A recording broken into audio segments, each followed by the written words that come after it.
Well, Want me to get me home, but my balls keep telling me to let me just let me That clock keeps ticking like a metronome, and my thoughts keep telling me to get me home, but my balls keep telling me to let me just let me That clock keeps ticking like a metronome, and my thoughts keep telling me to get me home, but my balls keep telling me to let me Fuck all that shit, just let me go. Right, live from the part of Europe. Those badass YouTube broadcasts. It's really funny. I broke my keyboard. You did.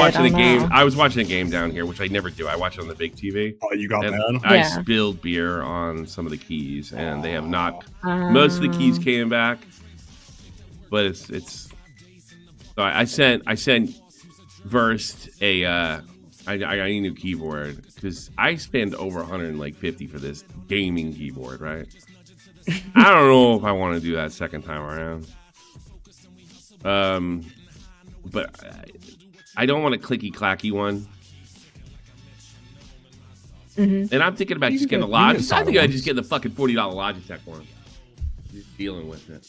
Yeah. I mean, there's two ways to go. Either you spend $200 and get like a better like laser one, which are really nice, or you spend $5 at like a secondhand store like I did. What's the difference, man? Gaming keyboard. It's like it's nice, but honestly, I almost feel like I have to have the RGB lights because I've had them for so long. It'd be like taking something out of here, you know. So I have to have the RGB lights of some kind. I don't care if that's particularly good. This thing's a heavy. I could beat you. This is like pure fucking stainless steel. I could beat you to death with it. Before Roblox, indie horror titles, shut up. Just there you go. Jeez. So what's going on, everybody? Final Flash 4 is here. Nesquik, what's going on, everybody? Yeah. I keep on trying to build this thing up, and then I don't stream for a week or two. Oh, you have an excuse this time. What's that? I don't have an excuse. Football. Well, last week I got well, no, that's I know that. I got I don't even watch it. I got sick this week. I've been enjoying the World Cup sport. Yeah. I just watched Messi kick some ass. Well, yeah, I mean, missed his penalty though. Well, now it's basically come down to this. Yeah, he did miss his penalty. He could have 2 hat tricks in a row. You're right. That last goal was insane, though. The last goal was absolutely insane. He bounced off a guy and then hooked it in. I mean, God, he beat Miroslav Klose's record. He has the most World Cup goals of all time. The problem is, well, here's the crazy part. He's not going to have the record long, and Mbappe's only 2 goals behind him. Oh yeah, So Mbappe could come out of this whole thing, and here's the thing: Mbappe's 27. Klose was in his late 30s. Messi's in his late 30s, right? And Mbappe is already done like at 20. That's insane to think about. Yeah, I don't get the feeling that Mbappe is he's probably as talented as Ronaldo, and I just get the feeling people don't like him as much. You know. There's something about Mbappe that's weird. That the least of which that he banged a transgender. Do you know about that? No. Yeah, he I was didn't dating. know either. He was dating a transgender woman, like the hottest one ever. Apparently, they dated for a couple months. I don't really personally. I don't know if somebody did tell him. I don't care either. I was like, he's like. Well, he's such a good-looking guy and such a famous guy. It's just like somebody that chick's got a dick. Mbappe. Maybe he likes dick. Some guys like dick. Yeah, but I mean, I think his girlfriend now is a girl. I mean, who's better to know what to do with a dick than someone who has? Yeah, hold on a second. I'm pretty sure. I want to. This is misinformation. Somebody bullshitted me. Hold on a second. It's not as bad as Nick and fucking Tony Hawk, but. All right. Hey, Ara, did Mbappe date a transgender woman?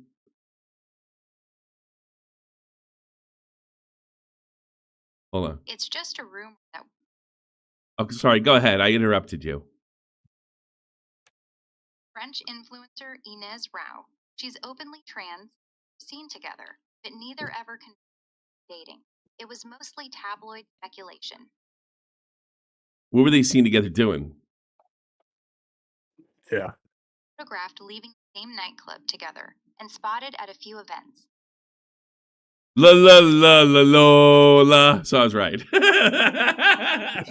100% confirmed. La la la la la. Yeah, that was totally confirmed. Hey, listen, Jeremy's bull got confirmed by Les. You know, I mean,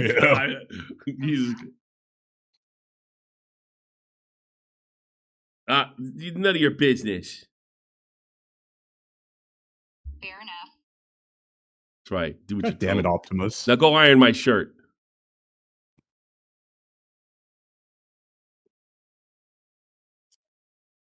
Nah, so that'll be all right. I'll get my own beer. All right.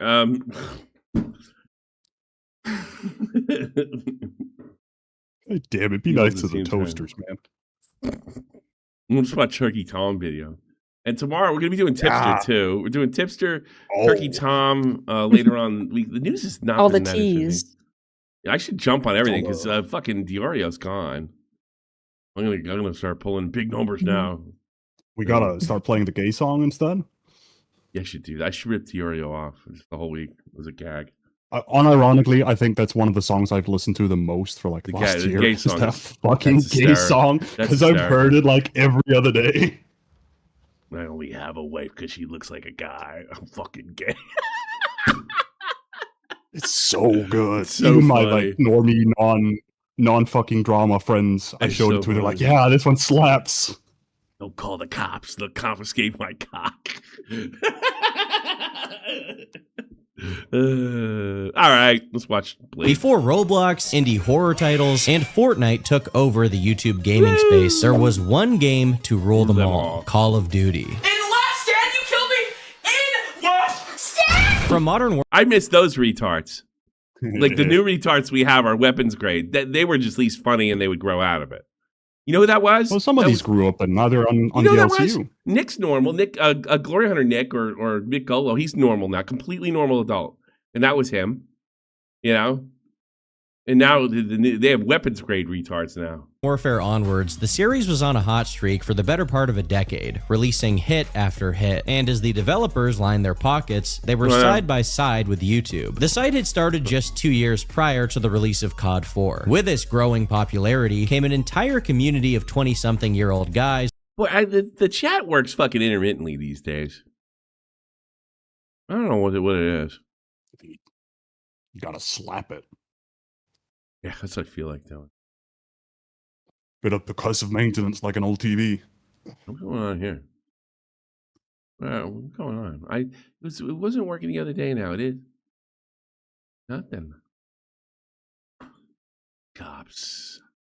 They'll confiscate my cock. Fucking gay. I'm like looking to make Jeffrey Dahmer if he was normal and not straight. So good.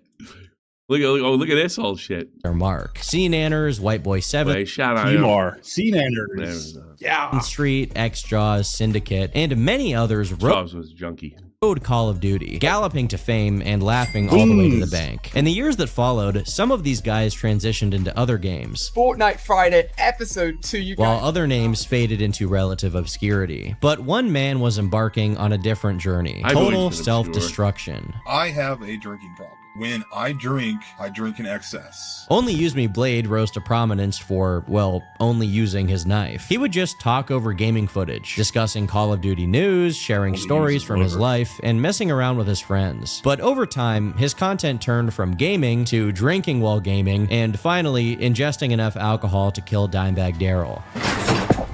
His life has become a never... Was it Dimebag Daryl shot? Yeah, but he Oh, there it yeah, is. but he drank a lot too. Oh, okay. ending downward spiral of sexual assault allegations, annoying strangers on the You street, probably should have and said having... Gigi Allen.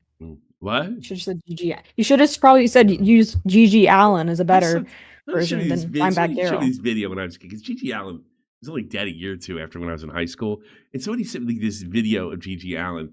And he took a shit on the floor and he threw it at the fans. And they all jumped and beat the ever-living shit out of him. And I remember this guy, his name was Greg Moore or some shit like that. This guy I knew. He was really, he wanted, I called him an alternatine because he was always, He's always into some scene or something, and he's just like, he looks at me. I watched this fucking amazing event, right? And he looks at me and goes, "Isn't it awesome?" And I'm like, "No." What do you mean? That is awesome. No. His limbs amputated due to severe alcohol consumption. I lost my toes, Oh dude. my God. A man who was Oh shit! Who donated? Yeah, nobody. Because many donations, he has toes left. once poised to become a YouTube gaming legend is now trapped in a prison I think he still is a YouTube gaming legend. I'm sorry. of his own making, one he intends to stay in. like This Reeves. is the story of Brian Risso and the dangers Is it Risso or Russo? Rizzo. I don't know. That would be something you'd have to ask Keemstar. of addiction. All I do is I shank people when I play Call of Duty. He is easily the world's worst streamer. He is a serial groper. You should be honored that I would ever grope you, you stupid. He's going to be tough to defend in this video. I'm seeing This is a tough one. This is a tough This is a one. hard one. Here's the thing. I don't think he's that bad a guy, but I forgot about the coochies thing or Yes. whatever it is, and then I'm like, ugh. Yeah. He's an animal Well, he did say abuser that as well. other woman at TwitchCon. Yeah. So that kind of undoes it. Like that's my question in my mind. Does him saving a woman from date rape undo his whatever he did in the RV? Maybe. Cancels out. It's negative, Yeah, like- positive. Cancels it out. Neutral. Maybe we'll figure it out. Maybe. Because I mean, I was talking with Rosie this morning, and she's like, "Hey, he's not that bad a guy." And I'm like, "Yeah, he's not a bad guy." It's like, didn't he go into some sleeping girl's room and said he jerked off on the fucking counter, like to Chris Hansen? What am I saying? They sit in front of the computer and people. See, I don't know if he's not I joking just- around. You know what I always found weird about him? I always thought he had fucking murder eyes. He reminds me of guy. He reminds me of guys that I know killed people that didn't deal with it well. And there's something about, and it's always been that way. He does. He is one of the few people on this earth, and I don't know why, because everybody says he's like he's pretty easygoing. He does scare me a little bit, like not now or anything, because I don't know, I'm pretty fucking old and fat too. But I mean, He's not capable of doing it. Hey. But yeah, he looks capable. There's something about his eyes that really rubbed me the wrong way, and did. you think he could do a JF? You think he'd do a JF? Is that what you're saying? No, I don't. In the heat of the moment, maybe. I don't think he's that fucking twisted. Yeah, he'd do a lot of things in the heat of the moment. I think that's he'd do about Blade's anything. major personality I issue. think he could do it for money. No. So yeah, there's always been something about him. But everybody I know that met him is like, when he's not drunk, he's not a bad guy. He's kind of a frat boy. You know? Yeah, when he was sober, I actually would kind of tune into it. Like when it was after the death of the guy or whatever. When he went on like probably one of his longer sober streaks. When I streamed watching with his- him, oh, I'm sorry. Go ahead. I thought you were done. No, go ahead. Well, no. Well, no, it was basically done. So Yeah, sorry, I jumped in too, guys. I mean, he's not a bad guy, just a creep. Yeah, maybe you're right. Yeah, I was thinking to myself, like, I don't know. Like, yeah, is he just a guy that's just consumed by? Well, I don't know. If he fucking laid a hand on that girl when she was asleep, man, fuck him. You know. The problem is, you can say all you want. Blade is a nice guy when he's sober. No, when was yeah. the last time he was bingo. sober? It doesn't mean he's a good guy. It means he's a nice guy when he's sober. Donate money for him. Nice he's doesn't just- mean good guy. Yeah. He takes shots and it gets stupid. People will donate for him to take more shots, and he'll just get drunker and drunker. So he's like a legit alcoholic now. Oh my god. I would her. 7 p.m. We're gonna See, do that doesn't bother me. He's drunk. He said something obnoxious. You know, I really, that doesn't rub me the wrong way at all. I know. I mean, it's good because I feel like I remember that time in my life, like that frat boy era. Even though I didn't go to college because I was too much of an idiot. But I mean, I was around that environment. But I feel like I know that time, and I said some disgusting shit myself, and certainly never meant it. a fan meetup. I got you some ice cream. Cool? That's worse than what he said. I'm drunk, dude. He lost his toes. Dude, can we stop focusing on my f***ing foot? Why do people want to focus on the negative? Did you sexually assault Jessica? Absolutely not. It involves Blade sharing I remember he handled himself really well with Chris Hansen. pictures. Except it, this they're one's not. Of course, Tricky involved. Tom will not go over the greatest internet moment of all time. And we'll talk about that later. other people's private parts without their consent. Well, you can't do that. Blade News, the guy who died on his stream. Yes. Or maybe 2 years ago, I made my original video on Blade, but my audience was a lot smaller then than it is now, and a lot of 1.3 million. Go fuck yourself, turkey tongue. you guys are probably unaware of his history. 1.3. Now it's small. This one's at 666. 2 years ago. Satan's yeah. here. Yeah, hail Satan. Especially the younger viewers who weren't tapped into the Call of Duty community when that was around. So we're gonna go all the way back to the beginning, work our way up to where my last video left off, and then cover everything that's happened since then, which is a lot. What is on screen is me absolutely terrorizing these noobs, like absolutely destroying them. Although it's been deleted, the earliest archive snapshot I was able to find of Brian's YouTube channel comes from January of 2010, when you could still have custom backgrounds and colors for your YouTube channel. His bio explained his gimmick as straight to the point as possible. I only knife in Call of Duty, and I upload videos to showcase that I can bring a knife to a gunfight. I have full matches and montages. I used to be a noob and use weapons, but I made a new account when I found I can win matches by knifing only. I don't use explosives or shoot guns, I just knife and I upload my footage. Enjoy. That's a really good idea. There's honestly no overstating just how hit the wings, man. Yeah. I feel like I missed all that stuff, but I feel like I've watched enough history of that time frame to but I wasn't a part of it, in fairness. much of a YouTube OG Brian actually was. Back in 2009 to 2010, regularly getting tens of thousands of views on your uploads was so rare that he still had links to download the file for his videos in their descriptions so that people could share them via email. At the time, the idea of uploading stuff to YouTube and it taking off was mostly reserved for viral videos, so plenty of people still relied on having their stuff manually shared, re-uploaded, or featured on other sites. My finger. Sites outside of YouTube because the algorithm wasn't really figured out yet. This page is so ancient that in his channel's bio, Brian added the link for his toolbar. You might not even remember what. Yeah, there are some people, I don't know, maybe not in this audience, that will not remember this shit. This is, even if you are a Jurassic creature like myself. Nowadays, all Windows computers come with the default Microsoft Edge browser installed, which no person on planet Earth uses. Then you have Firefox, Chrome, and other browsers that normal people use. Then you have Safari and Opera, which you use if you like men. And last but not least, Brave, if you believe that Benjamin Netanyahu is trying to read your emails. Oh, Brave's good. Yeah. Back during Web 2.0, over half of all internet usage took place on Internet Explorer, which was known to be very vulnerable to. Tom just keeps getting better as he gets older. He did the best. He had the best Charlie Kirk stuff, hands down. The best Charlie Kirk stuff. These toolbars. If you do remember them, you were probably smart enough to opt out of them whenever you were installing a program that you downloaded off. I remember that more from Windows Millennium. Some sketchy site. But your parents probably weren't. And since at that point in time it was much more common for computers to be family computers, you randomly woke up one day and your computer was overtaken by this garbage. To put it simply, they were everywhere. And having a custom toolbar was kind of a sign that you were a legitimate download the OnlyUseMeBlade custom tool. Oh, that's so funny. Brand online. Another staple of that era is the classic YouTube music intro, which has also been put to death by copyright claims. This time was so primitive that Brian was unable to record his gameplay and his voice at the same time. So he would record his gameplay first and then narrate what was happening in-game, or he would just talk about something else entirely. See the lag? See how long it I don't even think that's a bad way to do it now.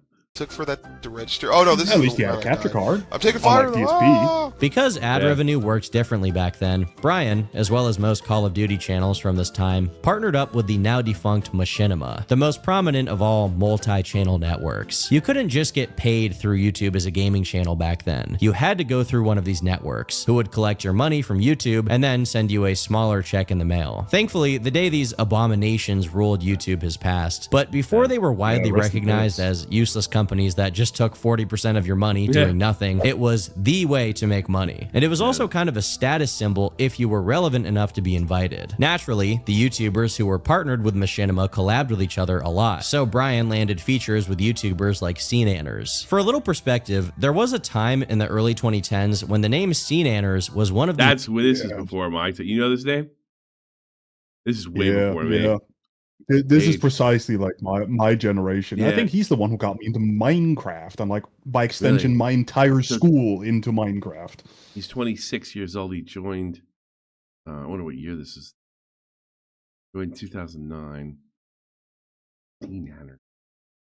The most popular gaming channels on YouTube, along with PewDiePie and Tobuscus. Meanwhile, each COD release seemed to be Was 33. a bigger and bigger one, and Brian was able to capitalize on his popularity by pumping out video after video, easily making thousands of dollars a month. I'm OnlyUseMeBlade. Huge penis. Everyone knows this. We're about to go pick up His speech is even better back then. Stronger. a Black Ops in T-minus now. Modern Warfare 2 came out with... Wow, he sounds a little bit more like a real YouTuber. He's spoken, not slurred. Spoken well, not slurred. Like a different type of guy. He has hair. He has his toes. Yeah, his leg's not looking like you've got fucking nailed to a cross. Yeah. We had a magical year. We're about to do it. We're about to do it bigger because I want to provide for you the best awesomeness that is knife only video game awesomeness. Creators like him had free Why would he buy both? reign Like, to pump out videos with relatively low effort. why would he often buy why would he buy 360 and PS3? That makes no Well, sense. I might have been a giveaway. Show off. I was Okay. under the impression. I was under the impression I that just was a wondering. giveaway, but I could have just. I'm interested. Why? completely unedited for years. Well, By even that 2012, shows how much he's changed. A giveaway? Yeah. Like Right these in the days, middle he's of just his- like, "Oh, figure it out, dude. Don't need money. Figure it out," and then he pisses himself.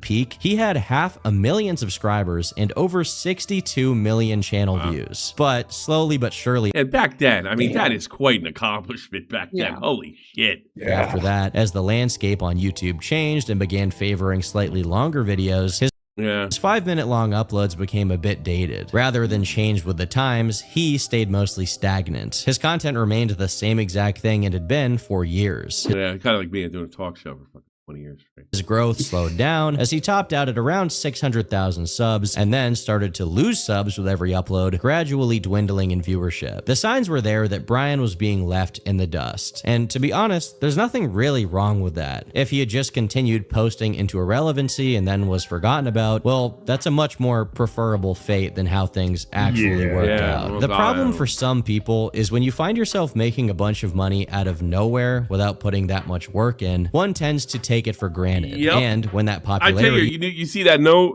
more clear than the LCU. You get these people that they get to and they're just like shocked and appalled. I don't even know why they quit. $500 for me for being a retard. I'm the king of the world now. This will never go away. starts to go away, people don't know how to recapture it, and the downfall that follows is a particularly painful one. You're simply not adapted to having to struggle, so you hang on for dear life on the last thread of relevance you had, refusing to actually change your ways. Some people actually handle this balancing act surprisingly well, and manage to cockroach max for many years, just getting by. Please like the stream. Any contributions are greatly appreciated. Super chats, memberships, give the memberships or tips. Please send a tip tonight. Please support Well, I never did that. the stream. Let's get some tips rolling in. Let's get our first tip of the night. Let's get our first memberships of the night. Let's get a super chat for the night in here. Others, not so much. Love, love, being alive. I'm in tremendous joy, I'm in tremendous joy, lovely, lovely, lovely. I'm in so much joy. Brian found himself somewhere. I love that clip. I was on a beach when that was happening. In between. From the get-go, it was clear that Brian wasn't your wholesome bedroom face cam gaming YouTuber from the 2010s. He had an edge to him that other guys did not have. We are about to Yeah, I probably would have watched Blade. drink some Jaeger, and we're about to go get Black Ops. Let's do this. And on top of the sort of frat guy humor itself, he was known to be a drinker. At the time, viewers didn't see it as a problem. After all, he was hardly dysfunctional. He had a successful YouTube channel. Blade was just seen as a guy who liked to play games, party, and have a good time. One of the very first people from the same community that took notice of what he was up to was Woody's Gamertag, who started the PKA podcast, which he runs to this day. Brian was invited to PKA, and it yielded some interesting moments. Funnily enough, right before getting into the interesting moment I'm about to cover, Woody accidentally refers to Brian as Wings, meaning Wings of Redemption, a fellow Call of Duty channel turned internet laughingstock. Hey, not Wings, Good old Blade, Wings. we were talking What's happening? earlier about conforming to society, like getting a normal job, stuff like that. So you're a bouncer, and you also do some home theater installation as a like day And job? I do. I have this little YouTube channel too. That's about the Oh, you extent. do? Yeah. You guys should check it out.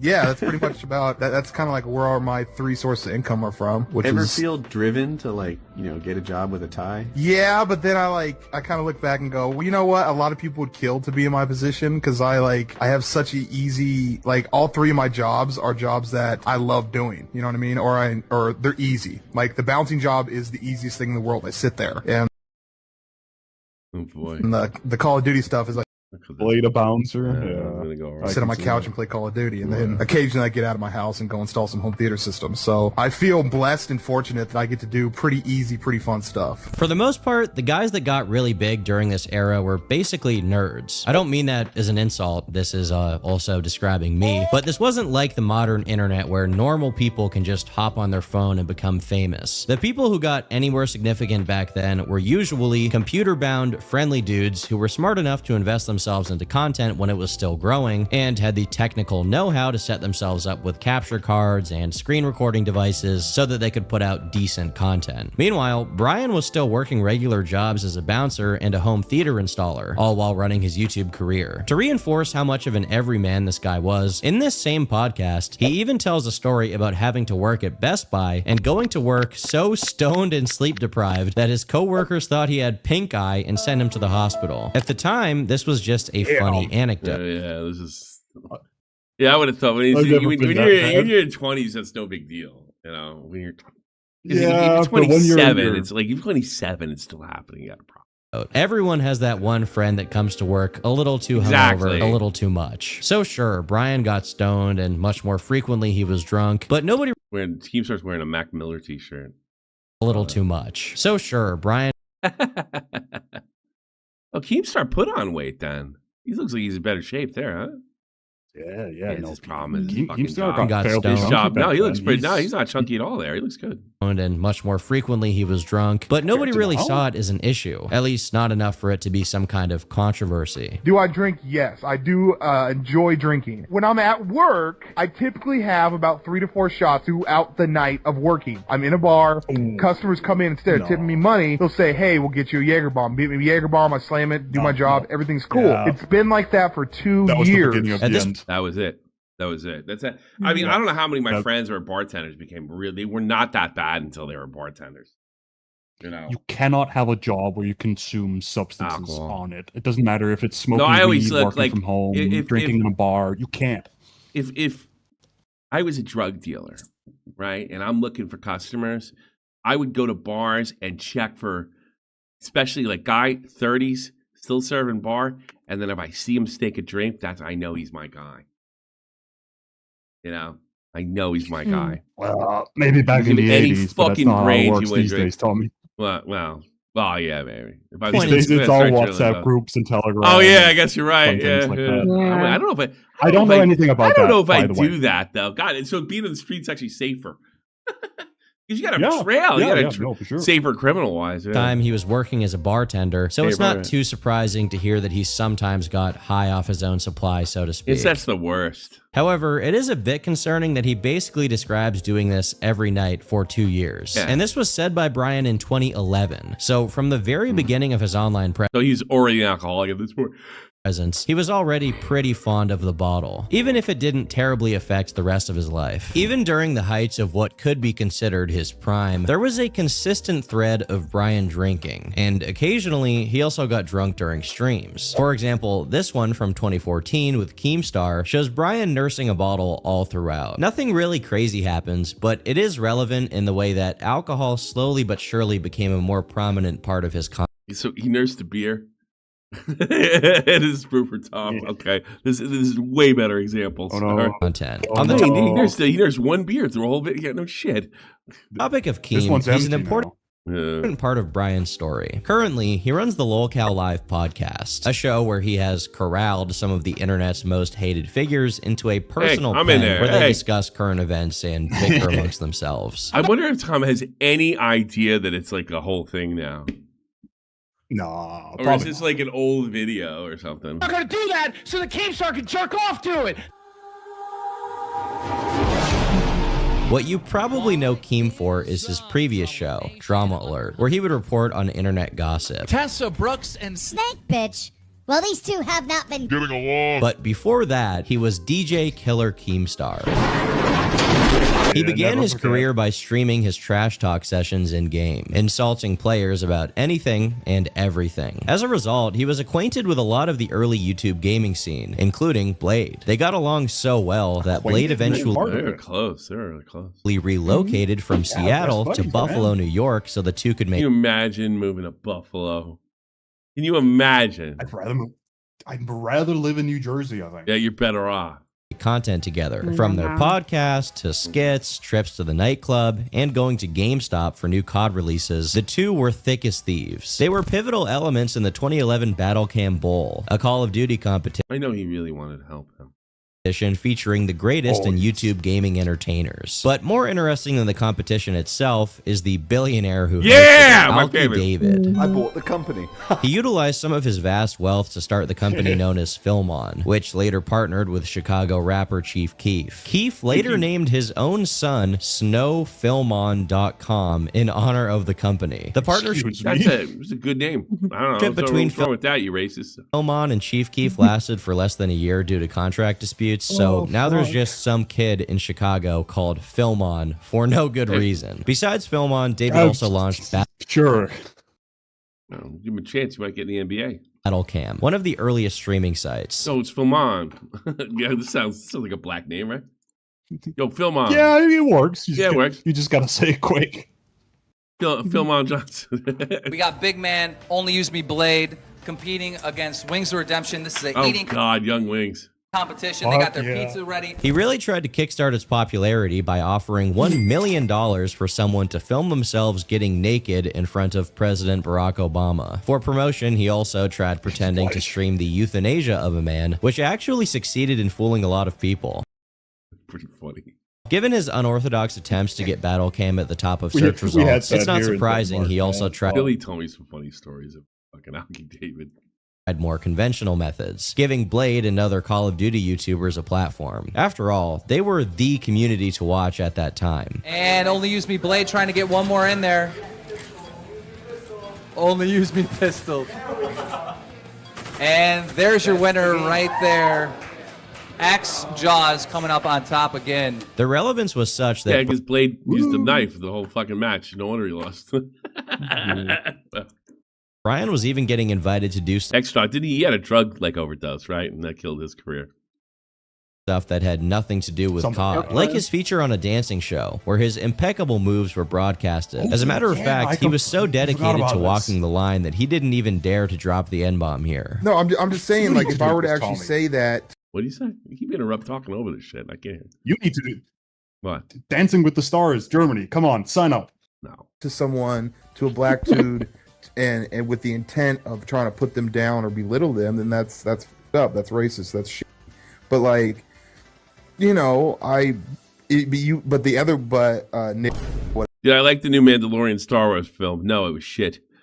A complete bore. And the extras guy, he had Adderall addiction. Yeah, Adderall addiction. Yeah, good for him. They say that all the time. You missed the whole fucking N-word thing over this shit. Listen to him. That's racist. That's shit. But like. So if you call people like the N-word, like in anger, racist, that shit. You know, Nick, whatever, they say that all the time. This is a certified hood class. From 2014 to 2015, Blade's original operation regularly calls his mom that. Yes. Duty channel fell to the wayside as he explored solo streaming as a new career option. This wasn't like the modern internet where the biggest. I don't give a shit if he says the N-word or not. Names are all streamers, and every corny YouTuber has a streaming channel.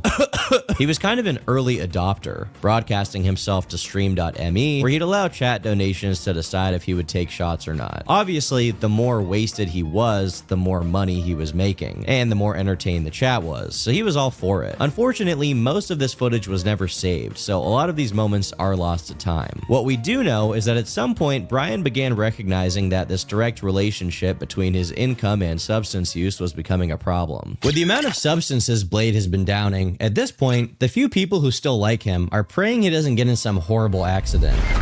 After all, accidents do happen, and when they do, there's a reason people look for experienced legal help. Just like there's a reason why Morgan & Morgan is America's largest injury law firm. Morgan & Morgan has built their brand on fighting for the people for 35 years. With over guy always complaining about Jews and he's advertising a slip and fall law firm. What an asshole. 100 offices across the nation. Tom owns a blazer and a shirt. And they've been able to recover over 30. I can't take this, by the way. I am done with this already. Bye. Lawyers ready to ride into battle for you. If you've been injured due to someone else's actions or carelessness, you deserve. I should have done this commercial. Fair compensation. To see if you have a claim, you can go to forthepeople.com/turkeytom. And a special thanks to Morgan & Morgan for sponsoring today's video. Now let's get back into it. After one particularly bad binge, which he watch, we'll catch another guy. Like we'll catch some stream with him. Like I really hate lawyers. You watch. Blamed on someone spiking his drink with a roofie. This clip surfaced and was featured by Keemstar. I don't care what Diorio thought about it. It's his business. I didn't like it. It was boring. Just one big action flick with no message there. Diorio likes the sequels. You're a Star Wars fan. Well, I'm not much of a Star Wars fan anymore. I never talk about it. There was nothing new that's come out that I enjoy. Well, you're considered a fake one, according to one of the in the chat. Go fuck! I hope your family dies in a fire. Does that sound fake to you? I'm real. I'm being honest. I don't know why, but this sucks right now. Even if there's a chance he's playing it up here, I think there's a little chance. He definitely was extremely intoxicated. I think he actually got roofied. Oh, they? At the very least, feeling like he was. I'm gonna rape you when you fall asleep. I don't know. The snot going down is pretty realistic. I don't know. He could have a cold. Off the deep end. His dissatisfaction with his lifestyle was made even more clear just a week later in the video. Why does he have a picture of Obama with earrings singing behind him? I don't get that. Oh, time for a change. Time for a change. Yeah, he was for change too. I have a drinking problem. When I drink in excess. And most of you guys used to know me as the dude that stabbed people when they knifed them. And lately, over the last year, because I've been doing what's called drunk streaming, I'm not that anymore. I am known as a drunk, and I'm tired of the hangovers. When I drink, I go ham. I don't have a couple drinks and chill. I have 20, 30. I black out every time I drink, and I always thought that was what drinking is, and apparently it's not. Yeah. I believe that. I believe that. Yeah, I've had friends like that. Yeah, totally. Yeah, I kind of realized that when all right, so I was 22. And then somebody said to me, you really can't drink like that anymore. Like, what do you mean? Like, I forget, somebody said something. He's like, people don't drink like that's for fucking children. Children drink like you do. Right? And then it was more of a, what do they call it? A peer pressure thing. Yes. And then I stopped doing it. It works. It works. And I stopped doing it. Yeah, because you remember when you're 16, you're trying to get fucked up as possible, so something really funny happens. Yeah. You start by not eating, I don't do that and anymore. Just taking shots. Yeah. Well, I mean, people are blown away. And I don't drink as much like I used to. I still have a pretty incredible fucking probably because I'm fat. I can drink a lot as long as I don't drink hard liquor. I drank what's his face under the table, literally. But I can smoke you on. And he's young. Oh, that's easy. That's easy. Yeah. And I smoke like a fucking horse. More retarded than me. For all of Brian, I haven't had a cigarette. My turn asked you today. I haven't had a cigarette since October. You know that? Damn. Yeah. Believe that? I wish that was me. No vape either. Faults. He clearly wasn't every too first stupid. of the month. I tell myself it's time to stop, but I've been thinking about starting because I'm getting so fat. Or too shameless to admit to his problem. He clearly realized that having a direct relationship between his substance use and income was unhealthy, and wanted this. I tell you something, being a moron fucking with no other job and being good at video games for a short period of time and making a lot of money is also, I think it's the worst thing that can happen to you. It's if you're a regular guy, it's oh wow, this is a way out for a working class guy, or a regular fucking poor bastard. I think the worst thing that happened to you is be a video game guy. Yeah, no, 100%. Because you're gonna quit your job. You should whatever. I mean that doesn't seem he could still be installing entertainment centers and shit. You should have done that on top That's one thing I kind of respect about Jeremy a little bit. I mean, unless it's not true anymore. Well, maybe he's lying. I mean, well, he always said that he never quit his job. That was his thing for a long time. He never quit his job. And I always thought like he had like a regular job there. He's making a couple hundred grand. He spends a lot of European hours on Twitter for someone to have a job. Yeah, he's probably. But Dean, hey Tommy, have you seen those videos of yours that AI companies used to train their AI? What? I remember Tommy drinking wearing a Pikachu suit. That's true. No, fucking Medin's trying to fuck with me. Yeah, I had a couple beers. I don't think I was obliterated. I did it to have fun. And in fact, the whole time I look miserable, I'm totally playing it off. I had a blast. I was afraid I was gonna rip it because that's when I first started putting on weight, and it was good thing Dave's ex-wife was like fatter than me at the time. Well, I put hers on. I had a blast in that thing. Oh, yeah, it was fun. You know why I did it? Because I remember what's his face did it. I noticed, and I've done this before. I noticed people really wanted me not to want to put it on, so I really laid that heavy. We got a bunch of donations for Dave, and I did it. And then I looked really sad and pathetic while I drank beer, which I got to tell you something is not too hard. Drinking beer in a Pikachu shoot looks pathetic if a grown man. It wasn't difficult. It wasn't hard. It was the least hardest acting I've ever had to do. Yeah, you know, because it looks pathetic. It's really funny. You know. Do I still have a Pikachu in there? In the chat. But I don't know. It's all gone. I don't have a Pikachu thing in there anymore. I thought I did. You might have it in the Discord. Oh, that was it. Yeah. Let me look. Might have been before Discord. Yeah, it's in the Discord. I didn't know. Okay. Yeah, that was fun. I think. Dead bunny. Well, more fun than last time. Last time he just had Tipster on and he cried. Yeah.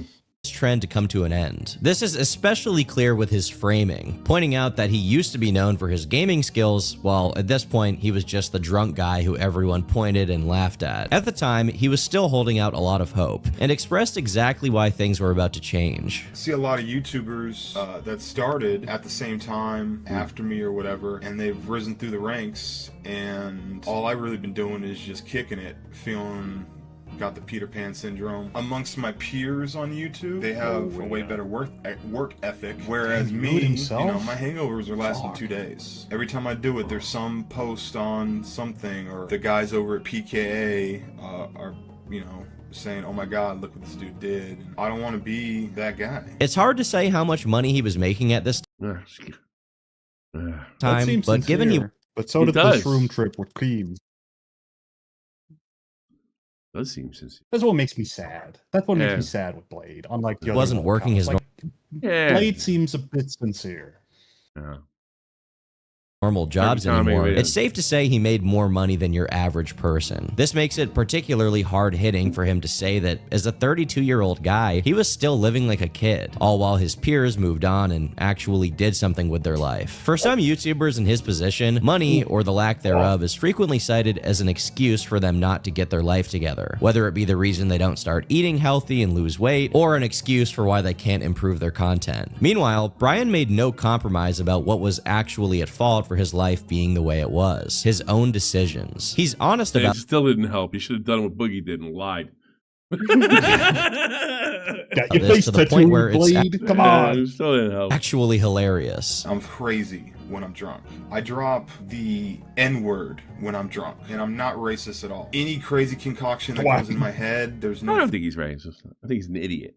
Filter, and I just say it. I think Blade doesn't like anybody. Actually aggressive, I guess you'd say. I don't think like that. I worked with him a little bit when he was on a sober. I don't think it lasted more than a week. He was on Local. I didn't. Did I miss that? Yeah, he does. Yeah. It was on one of the streams. I want to say it might have been the one where they were cycling everybody coming in. Like Ralph came on. Yeah. I can't remember what stream it was, right. but it was like early days. He seemed alright, but his eyes scare me. He's always been. Like I wouldn't be surprised if Blade witnessed a murder. And just, yeah. To jump ahead into the future, Blade's mom almost died and blamed him, and Blade was just like, yeah, whatever. Like, I really don't think Blade cares. Yeah, no, he doesn't. So I'm right. What you're saying is my read's right. Yeah. I'm telling you, you're right. Yeah. I'm legitimately struggling to think of a single other person in a similar position to Brian that has had the balls to be this transparent. Usually, people only get to this point when they've been relentlessly criticized online for a while and exposed 100 times. But here he is, volunteering this information that makes him look absolutely terrible. After offering up this personal stuff to all of his viewers to prove how genuine his intent to improve as a human being was, even if it meant humiliating himself, he ended his rant with a promise. This isn't a pity party. This is just my relationship promise to you, the viewer. Over the years, without you, I wouldn't be able to do this job. The amount of work ethic that is needed now, I haven't been putting that forward. As far as online statements go, Blade confronting his alcoholism is one of the best examples. Why? It doesn't even work, so why bother? I say keep lying and lying to your audience and saying it's everybody else's fault. That seems to work much better and last longer. At no point does he say something about how his upbringing messed him up or tell tales about how he was wronged and suffered injustices or how the stress in his life prevents him from improving himself. He's pretty clear that this is all his fault. All of this makes it even more unfortunate that, as you can tell by how much of the video was left out. I've never seen it, but I heard he said his life started going downhill when he met Keemstar. I've heard he said that, but I've never seen it. No, which is if anything, after this has helped him more than anybody. Yeah, probably. I know he's out of the club now, but didn't yield the intended results. Over the course of the next 3 to 4 years, Brian engulfed himself deeper and deeper in his addiction, all captured on his streams, which were suffering from diminishing returns as far as viewership and money, with Brian himself pointing out that he was losing his audience. But he was never clear-minded enough to stop making a fool of himself, to the point where entire compilations of his drunk moments were posted to YouTube. Love you more, trash talking lady, A Cup Alley. Hey, get bigger like eat some oatmeal or something. I would so marry you if you had some D covers on your slim ass frame. I bet your vagina's like yogurt. We won! We won! Your bombs! When you die, can I still have sex with you? Will you put that in the will, babe? Can I still have sex with you? With your cobweb vagina? No! Cobweb vagina? That means it's not used? No, he was saying like when she's dead, can he still have sex with her? Oh, well, sure, of course. Oh, is he saying like I think he's just being a sick fuck. Oh my god. He's drunk. I would. That girl can get the D. Perhaps the peak of this behavior came during his final stream on Twitch when he got a donation to put his finger up his butt. He did it and was banned shortly after. And if his income taking Mitch had enough. Like, I don't know what to say to that. Like, yeah, he did. Fucking TJ Kirk fucking got fucked by a banana. Nobody cared. Oh, Twitch is ridiculous. My funnest TJ fact is that for some reason J.K. Rowling knows about that. For some reason, people started spamming people with the fact that TJ put that banana there where he did. To J.K. Rowling of all people. I'm glad J.K. I feel better knowing J.K. Rowling knows that TJ. Yeah, precisely. A degenerate. Like, I'm not suffering alone here. Did he go knuckle deep? I'm not sure. Maybe if he just went. If he just went. It gets worse. It's worse. He poured like boiling oil. Worse for the rest of the video. This is like nothing. So the ban wasn't bad enough. I mean, who knows if he's sticking up his ass or not?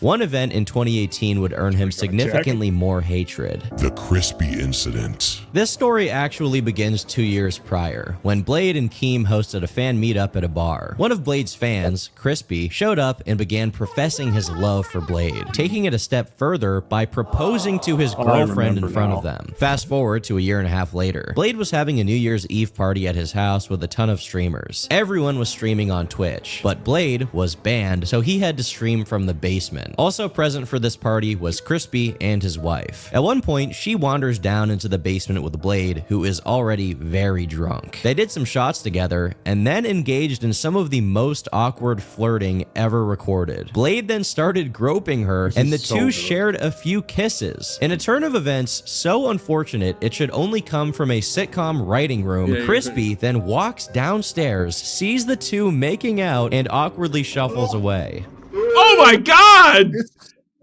Like a fucking movie. I would have said this was a work. I would have said this was a work. And it wasn't, because this just ruined it wasn't. everything for like them. the shot was perfect. It was like, God damn, Scorsese.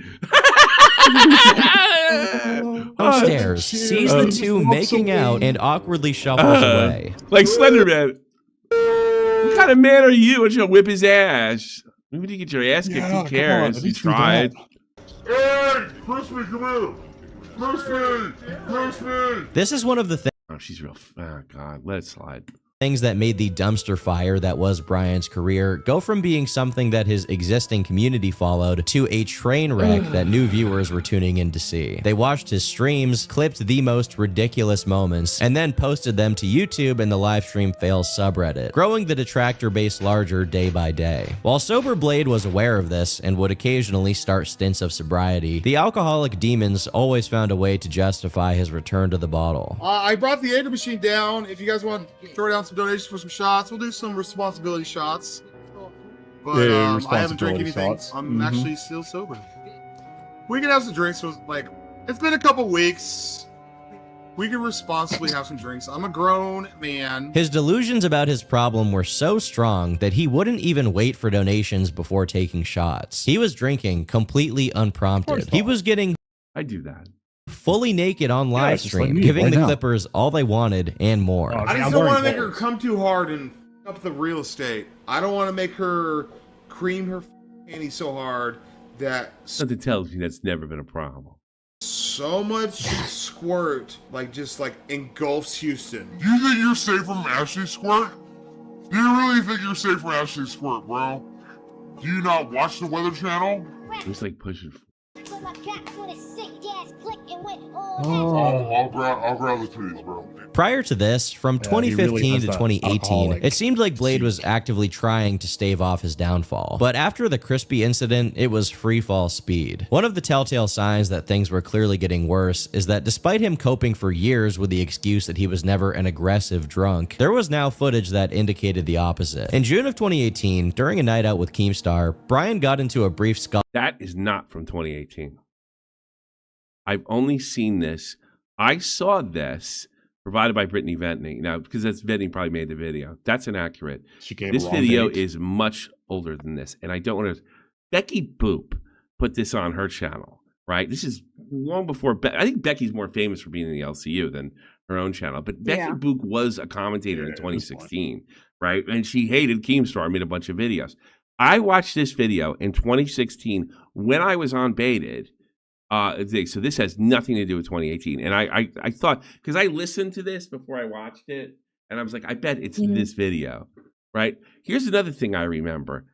I think Keem, you can't really understand what's going on, but it sounded like Keem, I bet you, like if you beat his ass or something, then I'll give you $500 or something. That's what it sounded like. I've always wanted to know what this video was about.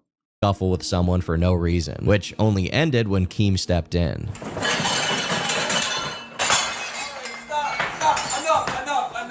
No longer were his blackout. No, I think Keem goaded them into it, and they were fine right after that. There's a long video, like it was something like, all right, if you do it, I'll give you $500, and then he just he just starts wailing on him, just like that, and then as quick as it came, it left. I have no idea what it was about. Anybody else know? I'm dying to know. Somebody call in and give me the story. I've always wanted to know. Actually, I brought this. I literally brought this up on an episode of Cafe like Friday. Right? I always wondered what the fuck that was. What that was about. It is very I mean, he's a piece of shit later, but getting violent like this, I haven't. I think they were. I think even now they were fucking around. They really punched each other. Don't get me wrong, but. I think Keem kind of started. Oh yeah, for sure. He's like, yeah, I'll give you first guy to do this. I'll give him like $500 or something. You know, it was something like that. It's like, I think Blade is a piece of shit when he's drunk, but I don't think he starts fights. No, I don't think he is, yeah. But that was not from 2018. I forget where Brittany got it. And I don't even know what it's about to this day. He demolished the pulled it out China. her ass like yeah, it was in Keem's house too, I think.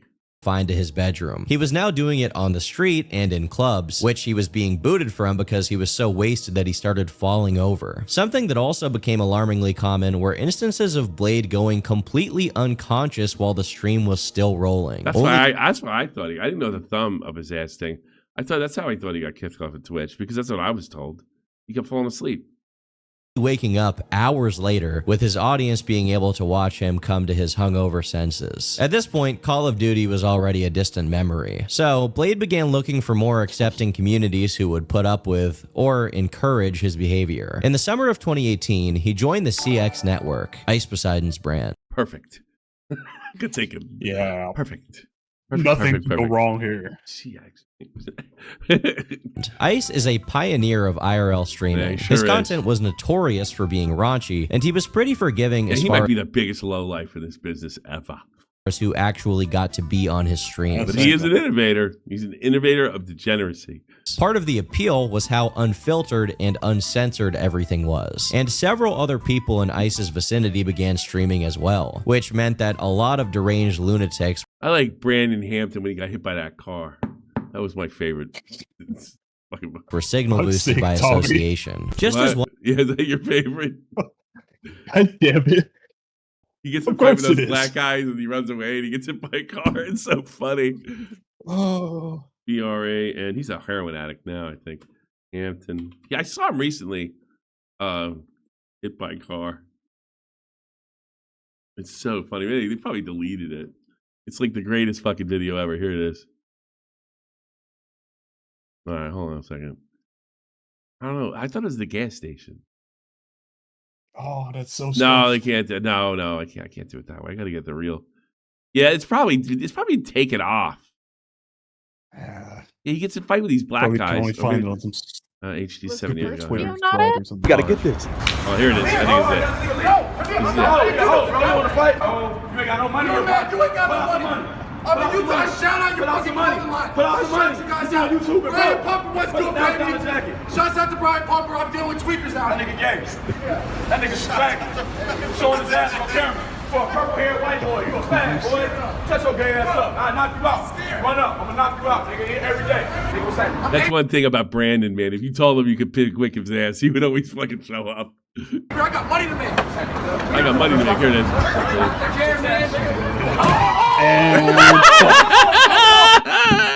I got money to make. That's my favorite. Insurance claim. Bam. That was the best thing ever. Run up. I'm gonna knock you out, nigga, every day. Nigga, what's that? I'm angry. I got money to make. Oh, yeah? Oh, yeah? And you can see it coming, man. The car is moving 20 miles per hour or something. That's crazy. Yo, niggas.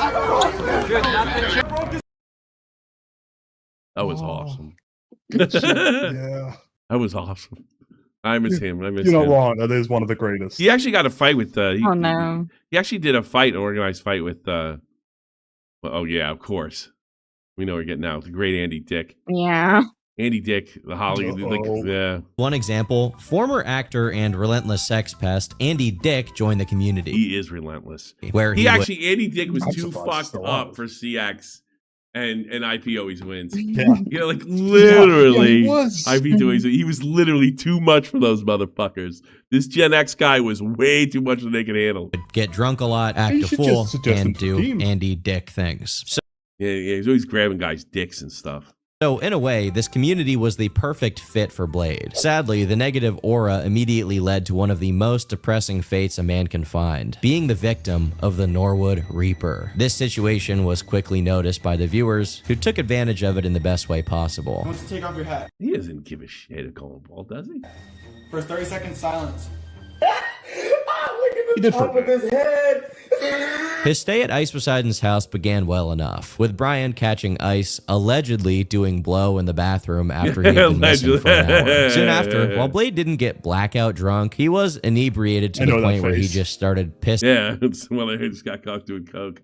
in the middle of the street, something that would also become a pattern. And this brings us to perhaps the most unfortunate pastime of Drunk Blade, groping women completely unannounced. The first notable instance of it happened in a way where we can't really see what he did. We can only hear the reaction from the girl holding the camera. There's no proof. Very quickly, it seemed like Brian's tenure at the content house was on borrowed time, but that didn't prevent him from being a part of an RV trip. Can you imagine how embarrassing it would be to be like, and I know they'll do this to me on purpose. If I ever went to like anything Keemstar put out, because we have to ask you to leave for groping somebody. Ugh. I know they would just do that to me. Where the entire thing was streamed. During it, people really did their best to get a rise out of him. Like when fellow content creator Casey Content God disturbed the beast during his slumber. Stop! Get with me, dude! Bothering Brian became a motif for Casey. That's not true. I think they were driving him batshit and he lost it. If I remember. Who also poured chocolate syrup on him while he slept. And these are just a few among many things that were done to get Brian to crash out, including pouring water on him, slapping him. Do you ever look at someone and wonder what is going on inside their head? I think it's funny. I've been laughing for the last hour that your mom died of cancer. I am in this for your money and your money only. That's all I... Pretending to be a cop. That's so good, Tom. Man, fuck. I hope you're editing that yourself. Arresting him and pouring hot water. I talked to Keems and made it. He said he did not remember doing that. Because he's like, they're using this clip a lot. You sit there and you don't give a fuck about the fans. He goes, for the life of me, I have no idea. I know it's me. I don't think it's fake. But I don't remember saying it. And then let's say it. And I'm listening. He really didn't remember at that point. And then Clown comes over. You said it on such and such a date and such a time for such and such a reason. Yeah, he said no. Yeah, clean. He knew exactly what he'd done. And basically, he was It had something to do with like they told him like play a bad guy, right? And that was it. But like I don't know how many commentators used it and pretend to take it literally. And it's so much so that it was used so much he believed that he said it unironically. That's funny. That's funny. Could have been used during the Boogie Cancer arc. Yeah. I think yeah, they always dig it up. The zombie. Oh, he keeps coming back from the dead. It was a goof.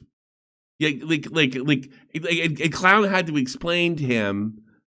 He might have been drunk when he did it. Explain to him when and how he did it and what the context was. Well, water on him, followed by knocking him over by speeding up the RV. As you can clearly tell, this was a community of people hell-bent on getting as much content as possible. Safety and general well-being were barely an afterthought. It's only natural that another thing began to manifest: the physical side effects of extreme alcohol consumption. By this point, he had already developed bruises and sores related to his binge drinking and untreated diabetes. Viewers would point out how awful his body looked and how something needed to change, but their desperate pleas fell on Blade's liquor-clogged ears. Tons of clips were posted where Blade interacted with leg and then die from those. Yeah, I remember those. Other people in the streamer house in very disrespectful. That's when I knew there was no going back. See, I thought he was just a drunk, and then I started hearing about the legs, and I'm like, oh no, I talked to this crack. I talked to this on Cafe today. I used to drive. They had a contract with the state. It was my job as a cab driver to take these special fares. I took these heroin addicts, all live with their parents, by the way, to the methadone clinic, right? And I got some like you know me. I'm a curious person, you know. I talk to them. It's Snoopy fuck. And they told me I even had somebody smoke crack on the way to the fucking methadone clinic. They're like, yeah, you fucking turned that shit on. Yeah, that's what she was doing. And I'm like, you won't get in trouble. I'm doing it. I'm in the car. Like, yes, I will. There's no law saying I won't get in trouble because you're in the back. Knock that shit off. You know? Wait, let's go outside, woman. Come on. Should have done it before. That woman told me, oh god, that was the most disgusting smelling thing I ever smelled in my life. Anyway, it is disgusting. Oh, it's so gross. Oh, you smelled crack before? That was the only time. It was just, I didn't know what. Of course, I have. Oh, I haven't done it myself. That was one of the few things I haven't done for obvious reasons, as you know. But you know what I noticed? Everybody went to the methadone clinic unless they were really young girls. Everybody went to the methadone clinic or did crack was ugly. They were like ugly people. I don't think they got that way overnight. Yeah. ways for no good reason. That's K-pop's girlfriend. Hey, K-pop. Alright, well, you got traded up. Shut the f up. I swear to God. Hey, what's up with that squirt there, Rainbow? In one clip that was very infamous at the time, he almost fights one of ICE's Discord moderators after they call him out for pissing on someone's jacket. In the clip, he's still wet, with the chair he's sitting on being soaked. On top of his general unlikability, there were two incidents almost back to back, which really pushed people over the edge. First, he felt up a girl who was at the streamer house with the excuse of cracking her back. Then, he flung a dog across the living room while that was fucking dumb. Drunk. Also, that's when him and Keem split it off. That was the end of them. He was like, I can't handle, because I honestly, if he'd have killed somebody, Keem would have supported him, but he fucking threw a dog. He killed it, and the dog he threw. It's really cruel because if I'm not mistaken, that's a cracking her back. Then he flung. Is that a? Yeah, it's one of those. Is that a wiener dog? Is it dachshund? No, it's not a no. It's a long back. It might be a French bulldog. Oh God, what an Or awful thing to something. do. I couldn't see the face is the You problem. can break them so easily. Across the living room while drunk, also on stream. This moment was posted to the livestream fail subreddit, where it racked up over 10,000 upvotes and earned comments from people expressing how sad they were at the turn things had taken. Grew up watching his Modern Warfare 2 videos as a kid and have seen him become such a waste of life See, now you know you shouldn't play video games. Stop complaining, kid. over time. Now, in March of 2019, there was a video games for losers, all right? Genuine attempt to do an intervention on Brian due to his problem. Keemstar, Ice Poseidon, and comedian Andy Milonakis attempted to... Yeah. Why was he there? You're saved. Yeah. Yeah. So I think this might have gone better if if it was just Keem.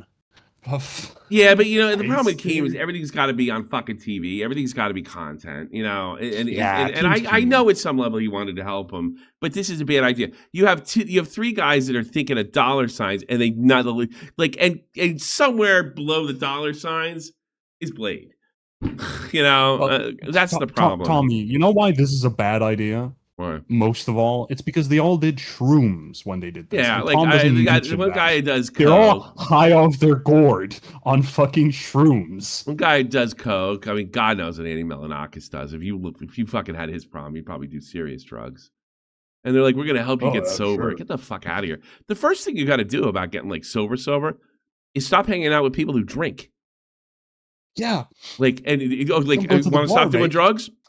Guess what? You have your friends that do drugs. They're not your friends anymore. That's where you have to start. You know, and most people sometimes that's the hardest shit. Because not only that I got to suffer through this alone, you know, I have no friends. You know, First step's always the hardest. What's that? First step's always the hardest. Like just kind of putting your foot in the door. My second step's hard too because I quit smoking and now I got to quit eating and I hate it. Him out of his addiction, explaining that if he didn't change, they would no longer be. I called my NCO, my sergeant. He's going to come over here and try to help. I'm fucking fat fuck. Scold you. My doctor was supposed to send me to Fat Boy Camp, but it could have done it for a while. Then I could probably quit YouTube. Damn, I went to Fat Camp too when I was a teenager. Fat Boy Camp. Be willing to be near him in any context. Similar to his Time for a Change video, Brian showed remarkable self-reflection coming from a guy who was giving himself brain damage on the daily. Blade, I've known you forever. You're my homie. I love you. Keem's been telling me. Why is this being filmed? And Andy Milonakis doesn't give a really fat fucking ass a fiddler's fuck about Blade. Knock it off for years. For way too long. Probably fucking. Look at him. He's probably tripping. And I've Look at done his more than face. just He doesn't know where he is. tell you. I flew you out to my house for, 30, 45 days. You didn't drink one drop. Paid for all types of health shit to get you fixed, room and board, everything. And then the minute you left my house, you went back. While he never tried to defend his actions here or act like he didn't have a problem, his friend's best... See, that's why I don't... Like, he is like the least annoying hardcore drunk. Because he never bitches. He never blames his mom. He doesn't blame anybody. it's tough to get mad at him, you know? Efforts just weren't enough. If anything was going to change, it had to be something he himself wanted, and he couldn't find the inner strength to turn it around. It really becomes apparent how far gone he was. I'm thinking he might hate himself too. I was like, maybe I'll try. Like, you keep doing this. Of course he does. Well, a lot of people do that. Like, you keep doing this, you're gonna die. And deep down, they're like, God, I hope. There's a lot of people like that. What else would Blade have at this point in his life? I know. Or He's even in his at 30s. Like, what is he gonna do? What is he gonna? Of course, he would hate himself. What is he gonna do? God, you know what? Maybe I just. That's what happened to my uncle. Oh, really? Yeah. No, he lost his wife to a heart attack at 49. And then he just went downhill after that and got really. I mean, he was a big drinker before that, and then he passed away on his couch on his iPad. His liver gave out. That was my granddad too, with the diabetes.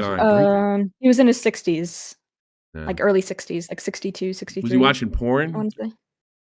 I don't know. God damn.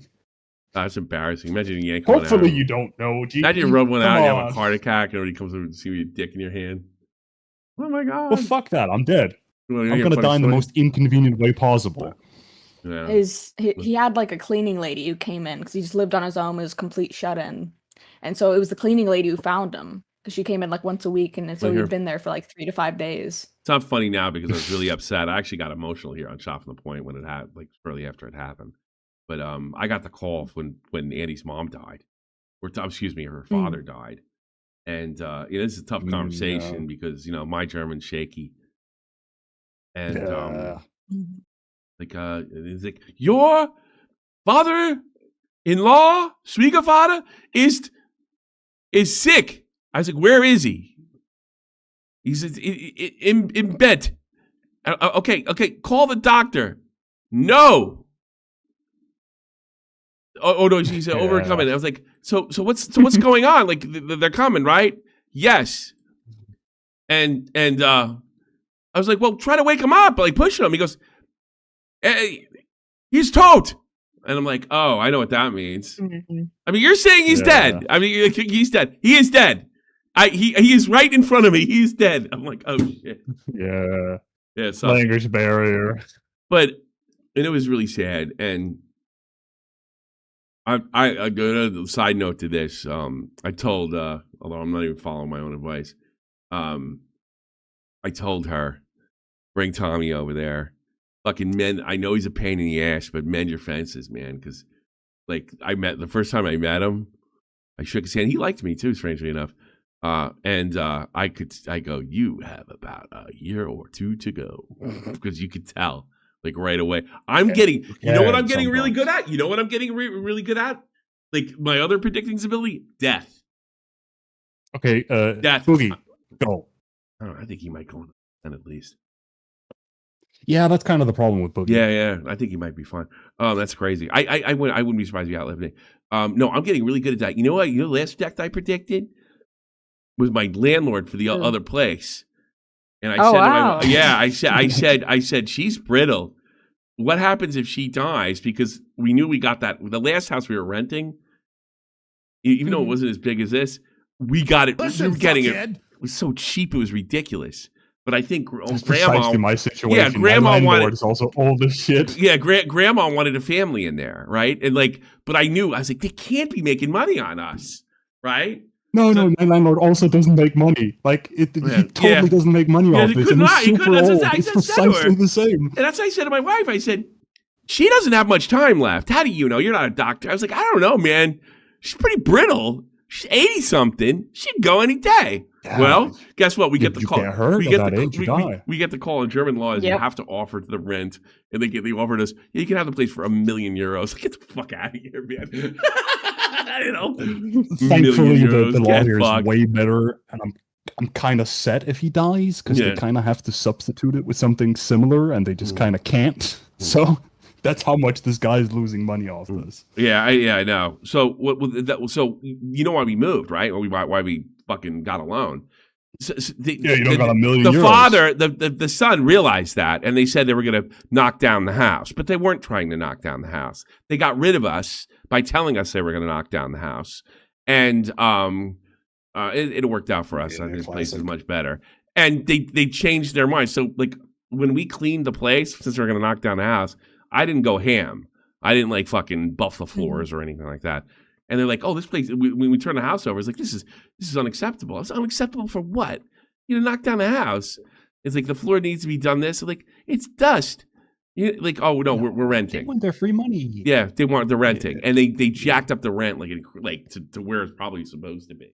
So we've been living rent cheap for a while, you know. God, same here. I'm so lucky. Yeah, if because I had to live at the same price as here, I'd have to move across the country. Yeah, I want to. It was a family thing. Like, I want a family here because that's the house she grew up in. Same here. Yeah, that's the house. Like, I just want someone who's not Turkish. Well, okay, I'm not Turkish, so there you go. Was when you see him asking a woman if she had ever been sexually assaulted. Obviously, that question in and of itself is kind of a weird thing to ask, but it's his follow-up that. Oh, George got really 86 months. How long is that? 86 months. It's over 5 years. I know that. I have to do it in my head really quickly. I appreciate you. Really seals his fate. Let me hear you. No. It's a little bit over 7 years. Thank you. Thank you very much. I love you too. No. You should. There's no defending this coming from anyone, and in August of 2019, it was used to open a video by commentary YouTuber Moist Critical, where he called out Blade for his rampant addiction, animal abuse, and pattern of groping women. But this clip itself isn't even the main reason. I'm sick of Moist Critical calling people out. Are you? I'm sick of all I never watch him. I don't want to hear him fuck. He hasn't done it in a while. You know when Sneeko kind of whipped his ass in a debate, even though he was just as retarded. I'm kind of glad that changed his content a bit. Like I hate watching that guy moralize. You're sick of it too. I'm sick of it. Nothing against him. And, look, he's one of the greatest YouTubers of all time. But if I hear whining about women one more time, and that fucking ridiculous music video he did where he's pretending like the life of a woman that has to deal with this fantasy stalker that you made up. Right? Did you see that crazy? I'd love to go over that music video with you guys. It is insane. And it's not insane the way you think it is. It's about a stalker and he plays a stalker. It's just a giant virtue signal. And no one called it out at the time. And I'll be honest with you, I was afraid to. But that video sucks. Reason Brian became widely. Zero original opinions. You know what? Yes, people kind of figure that out. But you know what, George? You know what, George? Nobody wants, or they want good takes, like Augie. They want Mr. Takes. They want groupthink. Because that's what Mr. Takes is talking about when he said he has the best takes. You want my take? He's the best group takes? thinker. What? Yeah, what's your takes? I have a good take on good takes. My good takes is a good take is your own take. That's all people want. I think that's horse. I think you're full of shit. And you never made money in this business, Lynn. I'm serious. No, what people want is they want to hear what they want. And they want to hear you say it in such a way. Yeah, that's what I said. That's not a good take. A good take is my take. A good take is someone else say it. Yeah, yeah. Oh, I see what you're saying. Oh, you suck at this. That's it. A good take is like, good job. You're a good group thinker. You know? So nobody wants that. And that's why he's the best at it. Known in mid-2019. One of his streams showed something that was... I can't hate him for doing whatever, for being lame. He made a great living out of this. Interpreted by many people as Brian allegedly sexually... But I want to say for the past 5 years or so, people have noticed he's a bit lame. Assaulting, if not full-on taking advantage of an unconscious woman. This girl is named Gucci's, and in the stream, she was sleeping in the back of the RV. This is, Rosie is still there. This is what makes it difficult. While Brian and the other guy present, Bjorn, were still awake. Brian asked Bjorn if he should go have sex with her, to which he just kind of shrugs. Brian then makes his way to the back of the RV, but since the door to the bedroom was open, viewers witnessed... Bjorn's my favorite fucking Danishman. He's the greatest.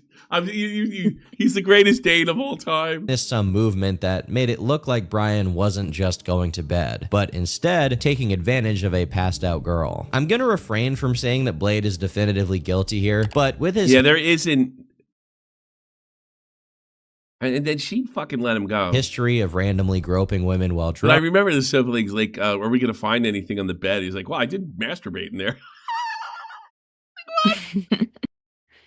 Him asking Bjorn if he should have sex with Gucci's, along with the questionable things he's generally said about this subject. It's not rape if they don't have an orgasm. It's understandable why a lot of people think something downright horrific happened. To make matters worse, Discord messages from Gucci's were discovered where she says, Blade pretty much admitted to me he sexually abused me in front of Bones, and Bones came to the realization of everything. Meanwhile, the morning after the incident, Gucci's confronted Blade, only for him and Bjorn to deny that anything bad happened. Bjorn now. Right? I did not. I would never. Can you imagine hearing that from a woman? That is something I've never heard. No one has ever said that to me. I've managed to live 49 years. Congratulations. And not a woman. You didn't rape me last night, did you? Hold on, No, I don't think so. I've also not heard that. I haven't had to say that. Hold on. No. But I thought we're bad people over here.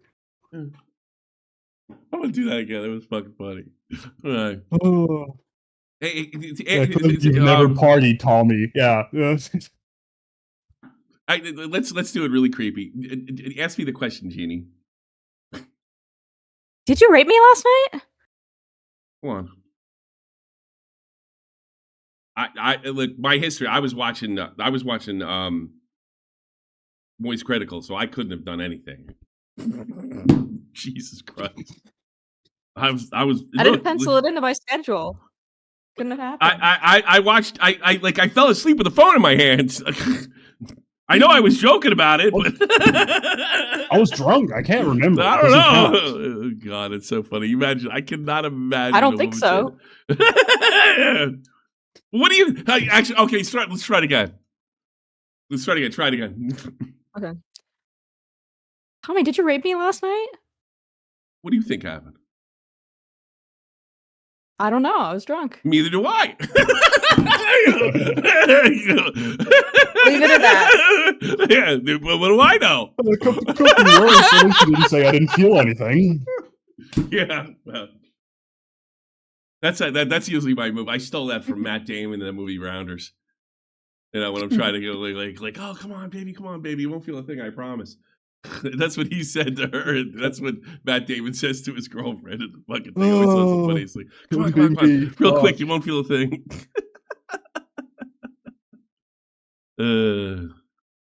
Never do Tommy, this. prove it. How do I prove I didn't? What do you mean? Prove it. I'll do Prove it. Oh, she's dumber than I thought.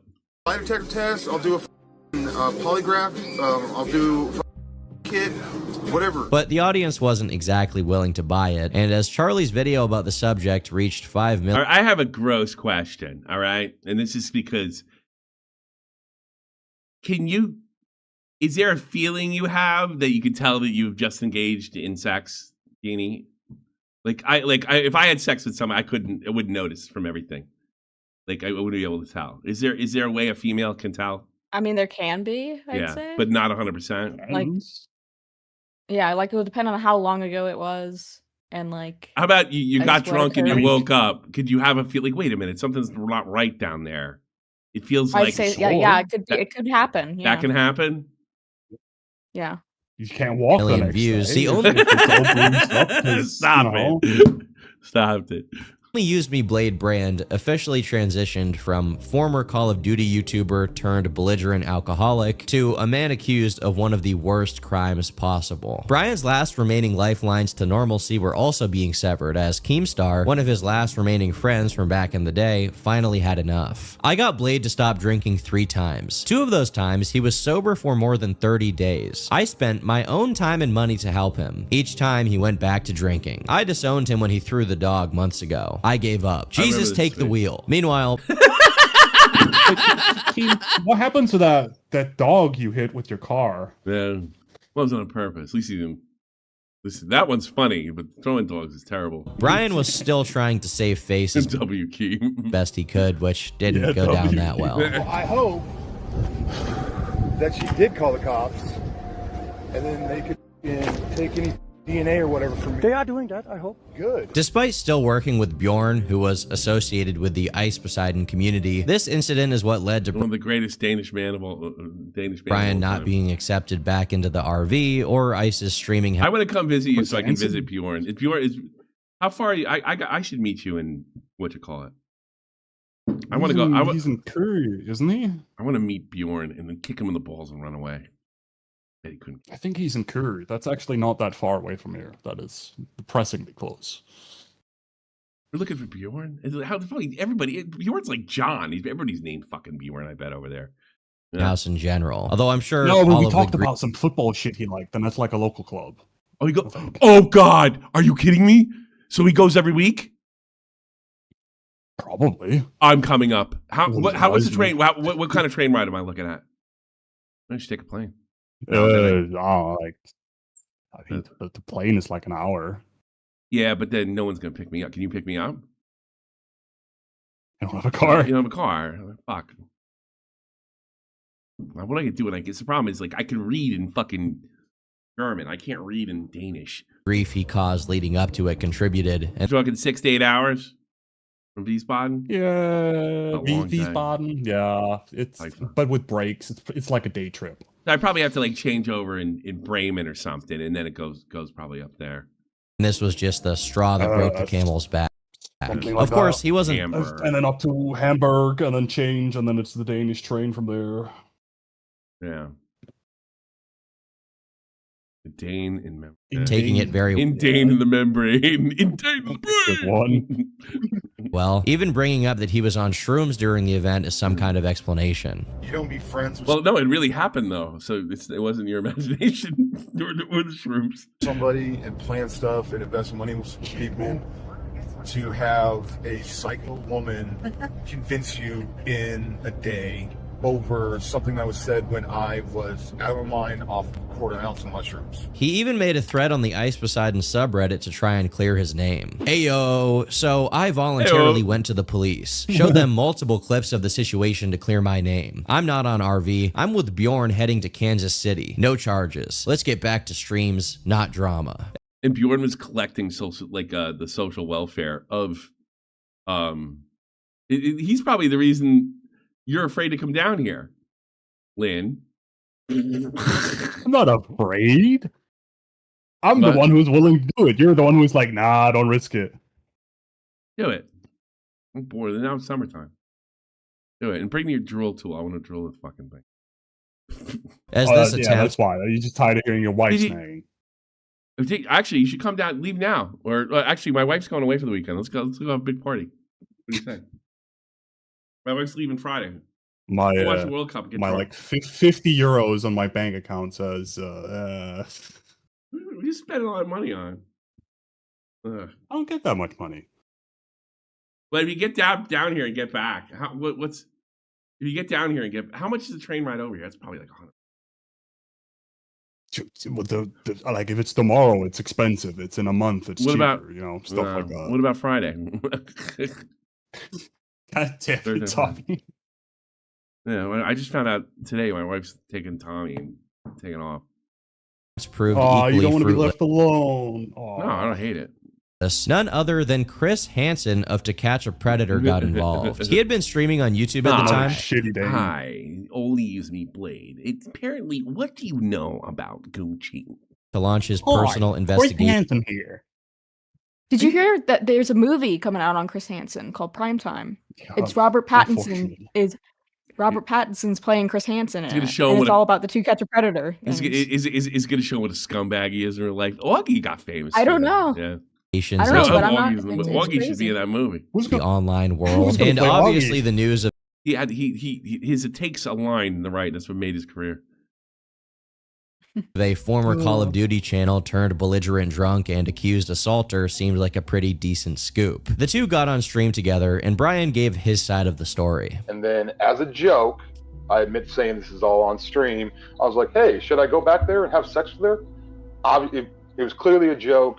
Bjorn went along with the joke, and I was just tired. All I wanted to do was get some sleep. That's a big bed. If you face from the RV looking at the bed, Gucci's is on the left in a blanket. I gather a blanket and I proceed to go to sleep, or at least attempt to go to sleep. Did you assault or inappropriately touch Gucci's, Jessica? Absolutely not.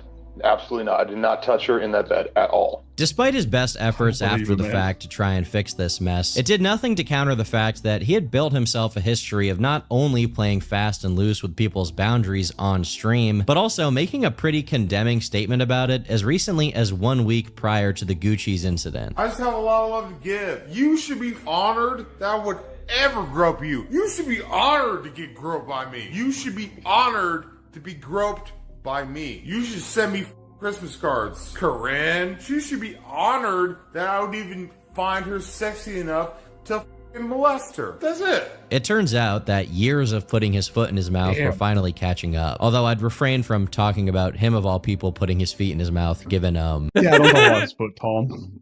You know. Besides the Gucci's incident, Brian and Chris Hansen also discussed a couple of other hot topic issues, such as the moment where he asks a woman if she had ever been assaulted. Did you say, whether you were drunk or not, something to the effect of, have you ever been you should be? Something to the effect of, you seem... There are clips of me saying I bet he really likes Chud Logic. that. I can't deny that, yes. And what does that say about you, Blade? It says I have a sick sense of humor, and I should probably lay off the booze, because I would never say that sober or even tipsy. Him saying I should probably lay off the booze was too little too late now that Brian had already shit the bed. And I mean literally. Introducing Diapergate. Brian's addiction had destroyed... All right, hold on a second. I've got to head out, Tom. Oh, see it. See it. Thanks for coming. Aww. Hold You're on. running away. We have to hopefully. I got a doctor's appointment. How do you spell Bjorn's name? Take care. BJORN. BJORN. Okay. OnlyUseMeBlade and Chris Hansen. It's the greatest moment in history. I hope we only use. There's Bjorn right behind him. There it is. It's been saved through time. We have to find the moment. It's you're a IRL moment. No, it's not. I'll just get the part where Bjorn shows up and watch it. You're a fake Danish man. That's what he called it. Here we go. It's so good. Yeah, there we go. It's so good. I don't know anything from that incident. How are you asking my friend these questions? And a million apologies. I'm truly embarrassed by that. Now, who's Bjorn, and why was he shooting his mouth off today? And he's a raging alcoholic Danish man that lives off the government. Threatening me, some sort of creature, man. I don't know. Do you want to talk to Bjorn? I'm not that frightened. I don't know that we need to bring him on, but what do you mean? You can't say that, Chris. Does he do something like that? Yeah, too late for that. There he is. Here we go. Bjorn, how are you? Oh, and he's got this football jersey on. Talk to him. Hello, Chris Hansen. Hello, Bjorn. How are you? I'm doing very good. Bjorn, he wanted to ask you why you were talking a lot of shit to him today. Bjorn, you seem to have an issue with me, and all I'm trying to do is do a straight up fair story here. Oh, okay. I'm sorry, but your last name is Hansen? Yes, it is. But that's a Scandinavian name. It's Danish, actually. I assume Bjorn is too. He's from Denmark. I'm from Denmark. Right. So are my so people. Are you fake? Am I fake? No, I have Danish blood. Hansen. Are you American? And here's the thing: like Chris actually looks Danish. You know, it could I bet he's only second generation. The Chris looks Danish, like a lot. You know. Oh, not American. I was born here in the United States, but my but your last name is not American. Okay. Okay, that's it. Thank you, Born. Now I think I understand. For me, that is the greatest moment in internet history. Apparently, Bjorn used to play a lot of chess. I'm just looking him up now. Okay. He actually lives fairly close to here, or he's at least from fairly close to here. It's like half an hour, man. Send me the club that he got. Don't announce it because I don't want anybody fucking with him. I'm seriously thinking about coming up to a home game with you over there. I know precisely. So I'm just gonna sit there and I'm just gonna go. Are you Bjorn? I wear my. When do they next? When do they next play? Oh, they're not going to play till August. I mean, in the middle of the World Cup. So, yeah, keep an eye on that. I hope they have jerseys for Fat Boys. I'll buy a jersey now. Of course they do. Nah, you'd be surprised. You'd be surprised. He's literally from the New Jersey of Denmark, Tommy. Well, that's where I belong. We call it that. We call that part of Denmark the New Jersey of Denmark. Oh, is it just outside of the city? Because it's like New Jersey. It's funny. I knew a lot of guys like Bjorn growing up. You have an American name. Yeah, precisely. You have an American name, you fake Dane. Here's more about Bjorn now. Sorry about he's been up all day and he's been drinking a lot. And sorry about that. Sorry. Well, let's go back. Thank you, Bjorn. Thank you. Let's go back to this notion of drinking to get paid for being on YouTube and streaming. Is that your gig? Is that what you do full time? Is that how you survive? Yeah. Unfortunately, I started. Come on, Bjorn. Come on. Unfortunately, I started with gaming, and then I discovered stream. Bjorn, I really need you to leave, dude. Bjorn, this isn't funny, dude. Come on. 1 second. 1 second, Chris. Sure. All right, we're going to stand by here. I'm a partier. People made a suggestion that maybe I should. I could swear he said, "You fake Dane." Take shots for money, and I'm one of the few streamers that actually am willing to embarrass myself at this point. You did call him fake. He did say, "Are you fake?" No, but I think he yelled it. He started yelling from the back. "Are you fake, Dane?" It was so funny. He was Dane. It was so funny. This stupid ass Danish accent too. It's so pronounced. It's thick. Not like yours. You just sound weird in European. You don't I can't put my finger on where you're from. You know I'm from wherever. Yeah. Yeah. You're a Euro. You could be you could tell somebody you're from Bulgaria, they wouldn't fucking know. Yeah. I mean, you could tell them you're Italian. You could get away with anything. You have that mainland really? accent. Italian? Yeah, you could get away with it. Well, I mean, like this. You could say you're Northerner. You say you're Northern Italian. Yeah. By the way, you guys have ever seen Lynn looks like a Viking. He's huge. Not on purpose. Lynn literally looks like a Viking. Yeah. I got hired once because I look like a Viking, Tom. Yeah. I literally landed a job. I'm surprised that no one's ever called you to do that shit. Hey, we need a Viking. We need somebody else. There's 12 other guys like me here, man. Here, I'm just some dude. Yeah. Well, over there, you're some dude, but to Hollywood, you're a Viking. By drinking for donations. And then it's kind of spiraled out of hand over the last couple. All right, whatever. That was great. His bowels to the point that he was wearing adult diapers daily. One day they must have slipped his mind because he had a little accident. Although I must admit that it seems like he just pissed himself this time. And yeah, I'm saying this time because he did straight up poop his pants at one point. Diapergate happened in the same month as the Gucci's incident. This dude is simply incapable of learning. The same thing that caused him to omit his. I don't think learning's the problem here. I think we're beyond that. Bodily fluids here was also behind his YouTube channel going down temporarily because he went on one of his drunk slur sessions after the community guidelines had updated to punish that sort of behavior. He returned to the Ice Poseidon subreddit to address what happened. Yeah, so my channel can't stream or post for 1 week. Above is the link for a backup channel I've had forever. I don't know who I need to talk to get me on IP Live, but that would be cool if I was there. Bjorn and I are about to, I know this sounds crazy, but go outside and explore the city, lol. See you on stream. If you thought the Gucci's thing was the lowest Brian could go, believe me, it gets much worse. In the middle of September, he was streaming his point of view in a bar and accidentally showed himself stealing some tip money from a bar.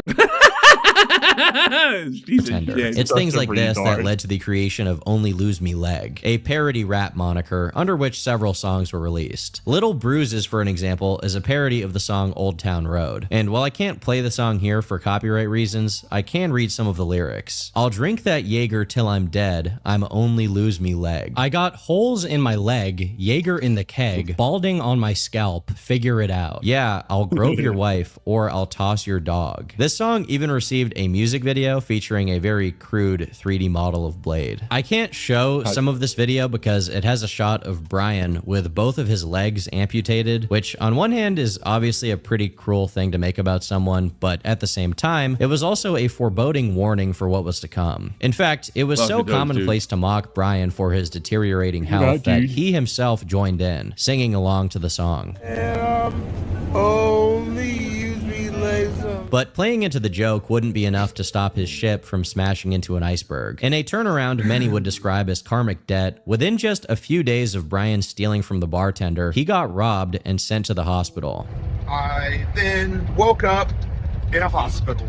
I called up my bank, and there was like a charge at a place that I've never been to, and so and then there was multiple attempts to use it to try to like get money advances from an ATM. Some other drunk stole his fucking wallet. While we don't have any direct footage related to what Brian is talking about here, we do have footage of him waking up. Not after being robbed, but instead after being transformed into Homer Simpson. It is a pretty fitting fate for him, given that he shares many qualities with the character. The big gut, the stupidity, the excessive consumption of beer. Homer drops his donut. The comments at this time were calling him Groper Simpson, as well as Homeless Simpson. But to be honest, this whole thing is kind of an insult to Homer, who, if nothing else, is still a loving father. The year 2019 also saw further physical decay. After someone poured Jaeger on his leg holes in December, they became even more of a fixation for the public, as people noticed just how bad these open wounds were, especially considering they were untreated. This is without even mentioning the dental situation. Intense tartar buildup on his teeth, which is one of the most disgusting things I've ever seen, so I'm gonna censor it. But if you're curious enough, it's out there. For years at this point, people had been begging Brian to go see a doctor, an idea that he sometimes floated around, but ultimately he just forgot about it as he drunk himself into a stupor. But finally, he did allow himself to be seen, where he was diagnosed with type 2 diabetes. He revealed at this time that his big toe had decayed to the point where it actively leaked liquid for no reason, and he was struggling to remove his socks due to the crusty buildup that basically attached the sock to his toe. Oh, Jesus. I'm done. The rest of his foot wasn't looking much better either, and it seemed like the Only Lose Me Legs prophecy was coming to fruition. The detractor audience had a morbid fascination with his health, being parlayed into a trend. Chatters would donate asking for someone else in his orbit to lick his toe, and one of them actually did it. This is like the cheese touch on steroids. If you do this, just remove everything in your body below the nose and turn into RoboCop or something. This is your only option. Holy Christ, there's nothing left. In February of 2020, Blade was staying at a motel, intoxicated as per usual, where he briefly engaged in a scuffle with another streamer. Turns out it was a pretty unfair fight, as it ended with Brian hitting his head and falling on his bed with his butt out. After this, he passed out, prompting everyone else in the room to start vandalizing his entire body with a Sharpie. And their first idea was to make him look like a certain 1930s German leader. All of this commotion was enough for the neighbors to call in noise complaints, and the motel's manager showed up, only to find a shirtless Blade with drawings all over him. So they got kicked out. While they were on the move, Brian actually did have a short stint of sobriety, and the withdrawal symptoms were kicking in almost immediately. He's past the point. He's past the point of being able to quit. Literally see his hands shaking aggressively. I've seen this before. You know, it's shocking he's still alive. Even when he's laying down. Later that month, Brian also made the mistake of bringing up something from his past, an arrest of his from many years ago. It sent his community of dedicated haters into a sleuthing frenzy, and of course, they turned up with something to show for it. In a thread titled, "This I didn't know. This I actually didn't know." Blade snitched on everyone and claimed he only knocked on a door. A Reddit user attached Brian's testimony from after he was arrested. In January 2000, how old is Blade? Can you look that up? Like currently. Oh, 2003. See, 2003, I was what? 2003, I was 27. I don't know how old he was. He is what year is he born? 43. 43, okay. So in 2003, he would have been what? 20? Yeah. So maybe 20. I went to the Verona apartments. I was with 5 other people. We went to the apartment building with the intent of committing an armed robbery and burglary against the apartment occupants. We were hoping to steal money and weed. I was told I would receive some of the money and some pot if I helped. I was told to keep the outer security door unlatched once we had been buzzed inside. I used an envelope that I found. Yeah, that's still aiding and abetting. inside the entry to prevent the outer door from closing and locking again. After everyone was inside the building, I was told to go knock on the door. Sounds like the Wonderland murders. It sounds exactly like that. To one of the apartments. Like John Holmes, he's like, leave the door behind. That's what happened in the Wonderland thing, you know? Someone suggested I should take a gun, go inside, and help with the robbery. I said I could not do that. Instead, I was told to knock on the door, get out of the way, and then go hold the elevator door open. So once you pull a gun out, so you're crossing the zone there. So everyone you're got not really out quickly. going back after that. Well, yeah, I don't know. Like, yeah, you're crossing the line, and now you're looking at like a decade in prison. You know. When we were done. A short time later, the well, 5 states, Denmark, to be honest, people I was with came running into the elevator. We stole a cell phone and an Xbox from occupants of the apartment. At the ending here, we can see that Brian pled guilty to 1 count of robbery and 1 count of burglary. While the full documents related to this report were linked in one of the comments, the link no longer works. But there have been some archived screenshots of it, showing that Brian got just 21 days for his sentence, while he snitched on everybody, probably. Everyone else got between 7 and 43 months in lockup. His mugshots have also been shared online, confirming that this was definitely him and Rizzo. not some other Brian Rizzo. I was at a little get together, and the people he was ugly back then too that I went with didn't tell me, but they decided to rob the house because they were drug dealers and they had like a pound of weed. Yeah, I've known this motherfucker's been places and a bunch of cash, and so fight broke out. Well, Kyle's like, yeah, this is old hat. Don't worry about it. I got you. Got in my car, left, and a couple days later, the SWAT team came to my house and arrested me, arrested everyone I was with. But ultimately, at the time this information first got spread online, none of it mattered one bit to Brian himself, as he was too busy drinking to care. Who cares? It happened fucking 20 years ago, 23 years ago. Who gives a fuck? Oh, I mean, he has bigger problems. Why would he care at all? He's well beyond that. I don't know. Am I the only guy that has like friends that have done time? Around the same time, he spent a few days at a ranch he was invited to. No, time, I mean, like not a couple months, not county or anything like that. And of course, he made himself at home. I jerked off in your house. What do you feel about that? He also damaged one of their banisters by destroying his streaming partner Captain Content's guitar on it. So Brian and his crew had to leave and go back to the RV. Although that also didn't last much longer because of some infighting. Basically, Captain Content was with a girl Brian was interested in. But eventually, Captain Content, I was told, was a huge SFTP fan. Started getting donations telling him to grope her on stream. Somebody sent me a video, like, yeah, watch an SFTP. He said it on an IP2 stream. But he never contacted me or tried to get involved with me. Maybe she left, and Captain Content. Maybe hello, Captain Content.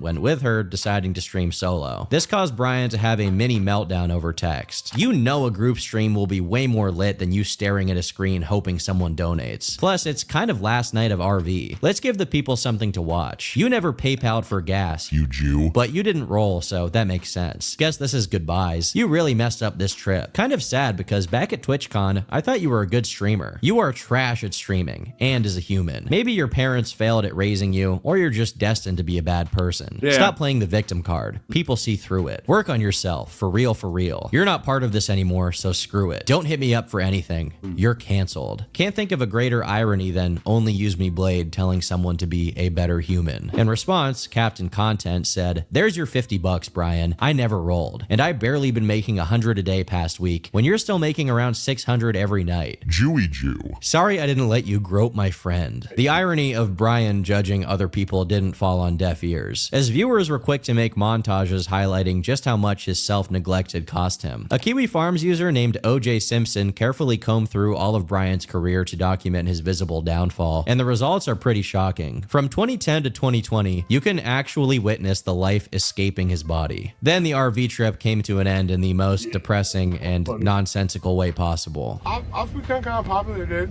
You're what? I've become kind of popular. Like Michelle Obama liked my videos the other day. I think Blade actually came to his senses for a bit after this, having a brief realization regarding how terrible his health was. So he checked himself back into the hospital, where he stayed for a while. This was a pivotal moment because it's around this time that Becky, or simply Beck as she's usually referred to, became a more central figure in his streams, serving as a bit of a spokesperson during his hiatus. Beck is his girlfriend. She herself has multiple kids who she wasn't living with at the time, opting instead to become a part of Blade's entourage. Oh, yeah. It beats being a mom. As sad as it is for me to say, Brian has successfully taken some people down with him, so to speak, and Becky is one of them. The last significant other Brian had before Beck was Jill, and that relationship ended after. What's that? What did you say? Never forget, guys. Even Blade can get laid. Yeah, and they can, and some of the people that follow Shud can't. Think about that. She complained about him yelling slurs on stream. So he briefly walked off. They broke up, and then he walked back into his bedroom, fell over and hurt himself, and started yelling the N-word. Keem encouraged him to. I don't know about that. I don't know. As he bled out. In a somewhat positive development, Brian's sobriety following the hospital stay lasted a bit longer, almost a full month. With his wits about him, he made another appearance on the PKA podcast. All of the hosts had been keeping up with all of Brian's behavior over the past few years, and naturally they had a lot of questions, especially regarding his legs. Images of your feet and legs have been floating around forever, and that's what kind of scared all of us. We're like, oh, this is real deal. This is scary. That scared me too, dude, because that's like, if I would have let that get worse, they would have cut my shit off. So like that was definitely a wake up. But it didn't do it. It was a wake up call, but that was like 4 months ago, right? Yeah, I know. Well, sometimes you wake up and then you roll over and it sounds like my day today, to be honest. Snooze on that bitch. At the doctor, he basically showed me how to clean it and to disinfect it, and now there's still a scar, but there's no hole. Like there's no opening, there's no pus, there's no. According to Brian, the bacteria that was occupying his foothole was eating through his flesh and into his bone by the time he finally went to the doctor. As much as it was ultimately Brian's decision to follow up on his health conditions, it needs to be said that part of why he went sober for a while during this period is the fact that the pandemic had just been declared and he was basically incapable of IRL streaming. Still, it is commendable that he was sober no matter the reason. The only problem is that the key word of what I just said is was, because this didn't last long. As noted by a forum user who had been keeping track of Blade's now deleted online activity. They never let us down, do they? He spent about a month sober and then started smoking cigarettes a lot, which contributed to his gaunt appearance and further killed his appetite and strengthened his weight loss. Then he started drinking again and once got into a fight, although here he did quickly realize that he was in the wrong. That's what my shit says, but I still want some Can we play some music? Ooh! Oh, shit! Okay, I'm sorry. I think this incident happening was God himself intervening on Brian's behalf, as it inspired. Not that I don't know what happened prior to this, but if that, he just slapped him on the fucking head. I always see that how he was kind of cruel.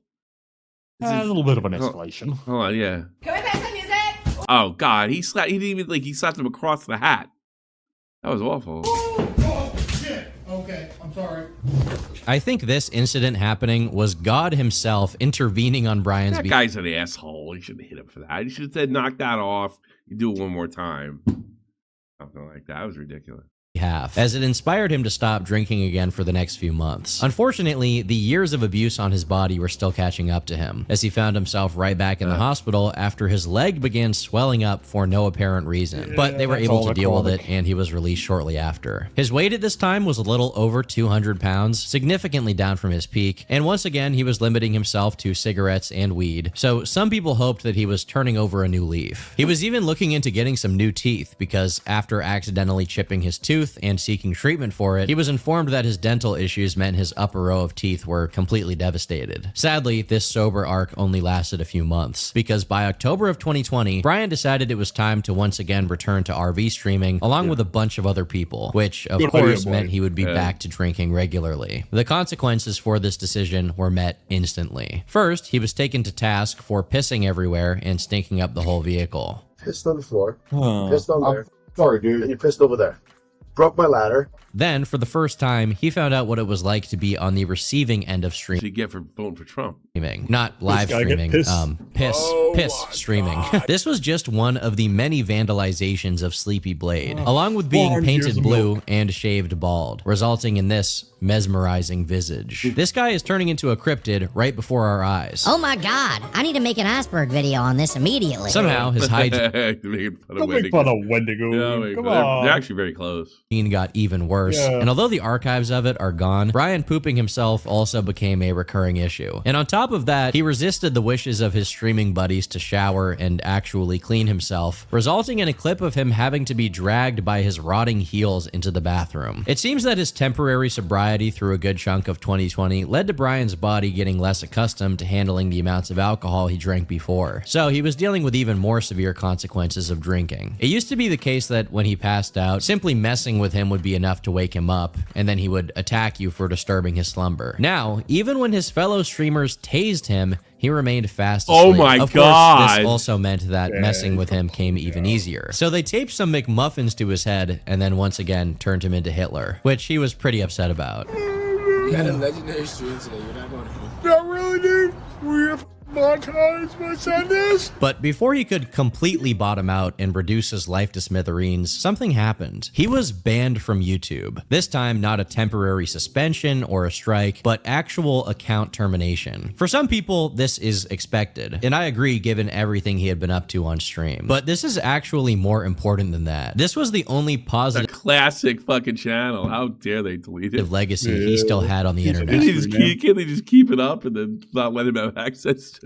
His Call of Duty commentary videos from a decade prior were a distant memory, sure, but a memory nonetheless. With all of them completely gone, I think it's cruel that they delete channels. search results for his name were entirely replaced with people documenting his downfall. Now, he couldn't even go back to his old channel if he wanted to. Although Blade played with the idea of retiring for good, some of his fellow streamers encouraged him to resume his streams on a small alternative platform called DLive. At the time, however, this possibility was pushed aside, and for 7 whole months following the ban, Brian Risso was not only sober, but also living a decent life, at least compared to his past standards. In December of 2020, he said he had been sober since he left the RV, but this time it didn't seem reticent or health related. This time, it felt like purely the result of his choice. 2 months later, he made an Instagram post to update the people who still followed him, attaching a few pictures of him with Beck. Everyone wants an update. It's been a constant thing that has been actually annoying me. I'm not ignoring my viewers. Hell, this is my personal Insta, but a lot of you guys just want to know my next move or what I'm doing or what I'm gonna do. I don't have anything for you.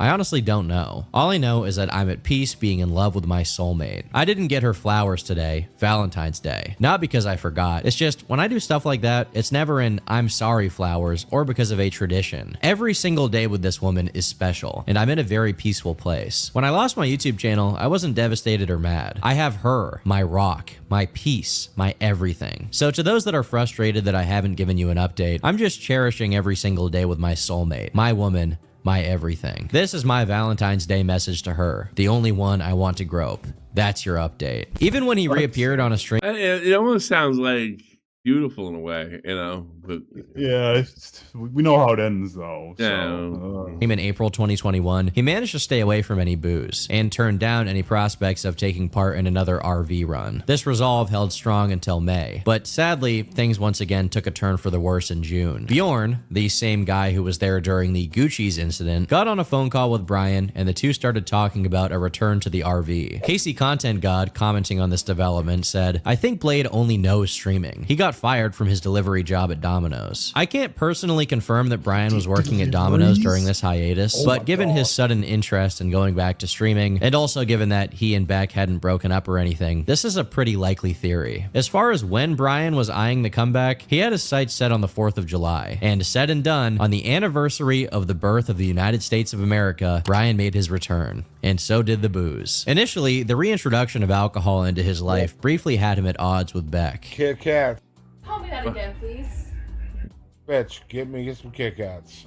Scram, bring me some Kit Kats. But eventually, she caved in and joined him in the most depressing way possible. Exactly, we owe shots. Can I give him a blowjob for the shots? Just suck it a little bit. Just suck it a little Can I bit. give him a BJ for the shots? Yeah. Within a month, he was already back to regularly scheduled programming. It smells in there. aimlessly prowling the streets and getting into altercations with other streamers. Unsurprisingly, around the same time that he went back to his usual routine, he and Becky broke up, and she announced herself to be single. According to a Kiwi Farms user who had been keeping track of the minor social media updates related to Brian and Becky, he apparently had tried to call some other woman multiple times. She found out about it and got mad, and we hear everything. Brian's followers were basically rooting for them to split since she was an obstacle to them getting what they wanted, which was Brian completely out of his mind on alcohol. To summarize, they did get what they wanted. All you haters are gonna be happy in the morning because when Lit Romney wakes up, he's gonna be single as f.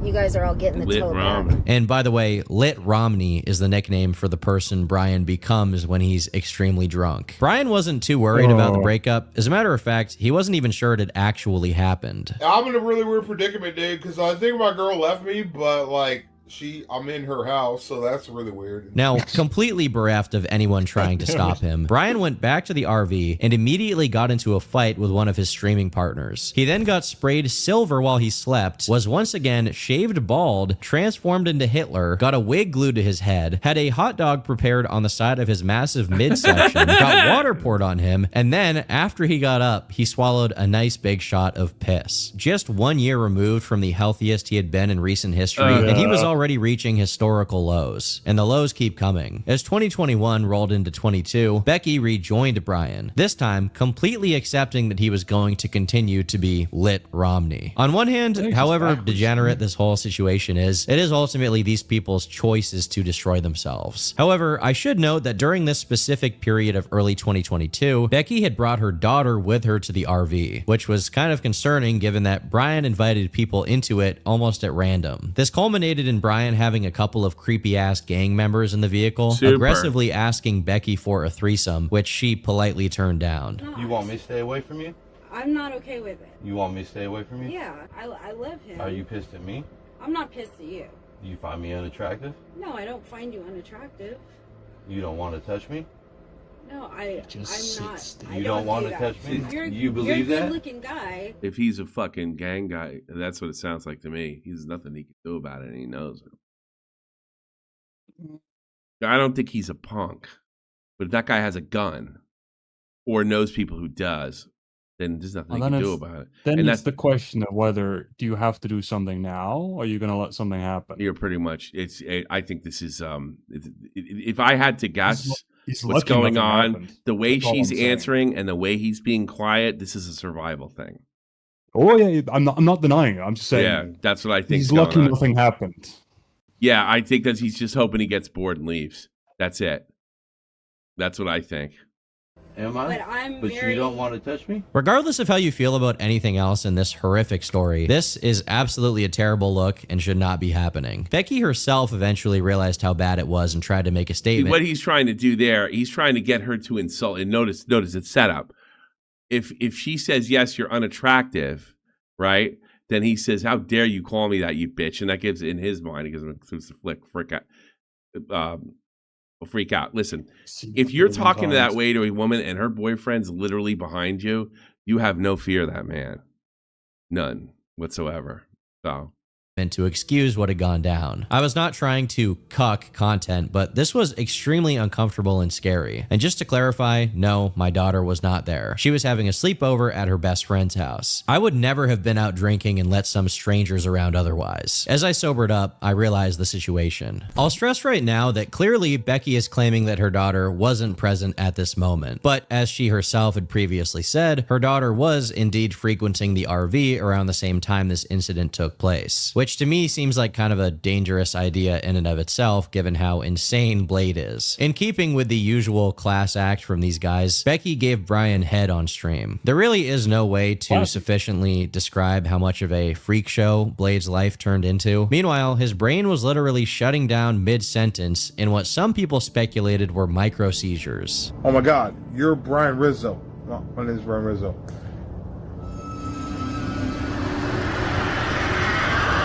I've seen that before. Drunks have. I've seen this. Hello? If the side effects of his lifestyle aren't clearly exemplified in his neurological symptoms, the rest of his body was decaying at an even faster rate.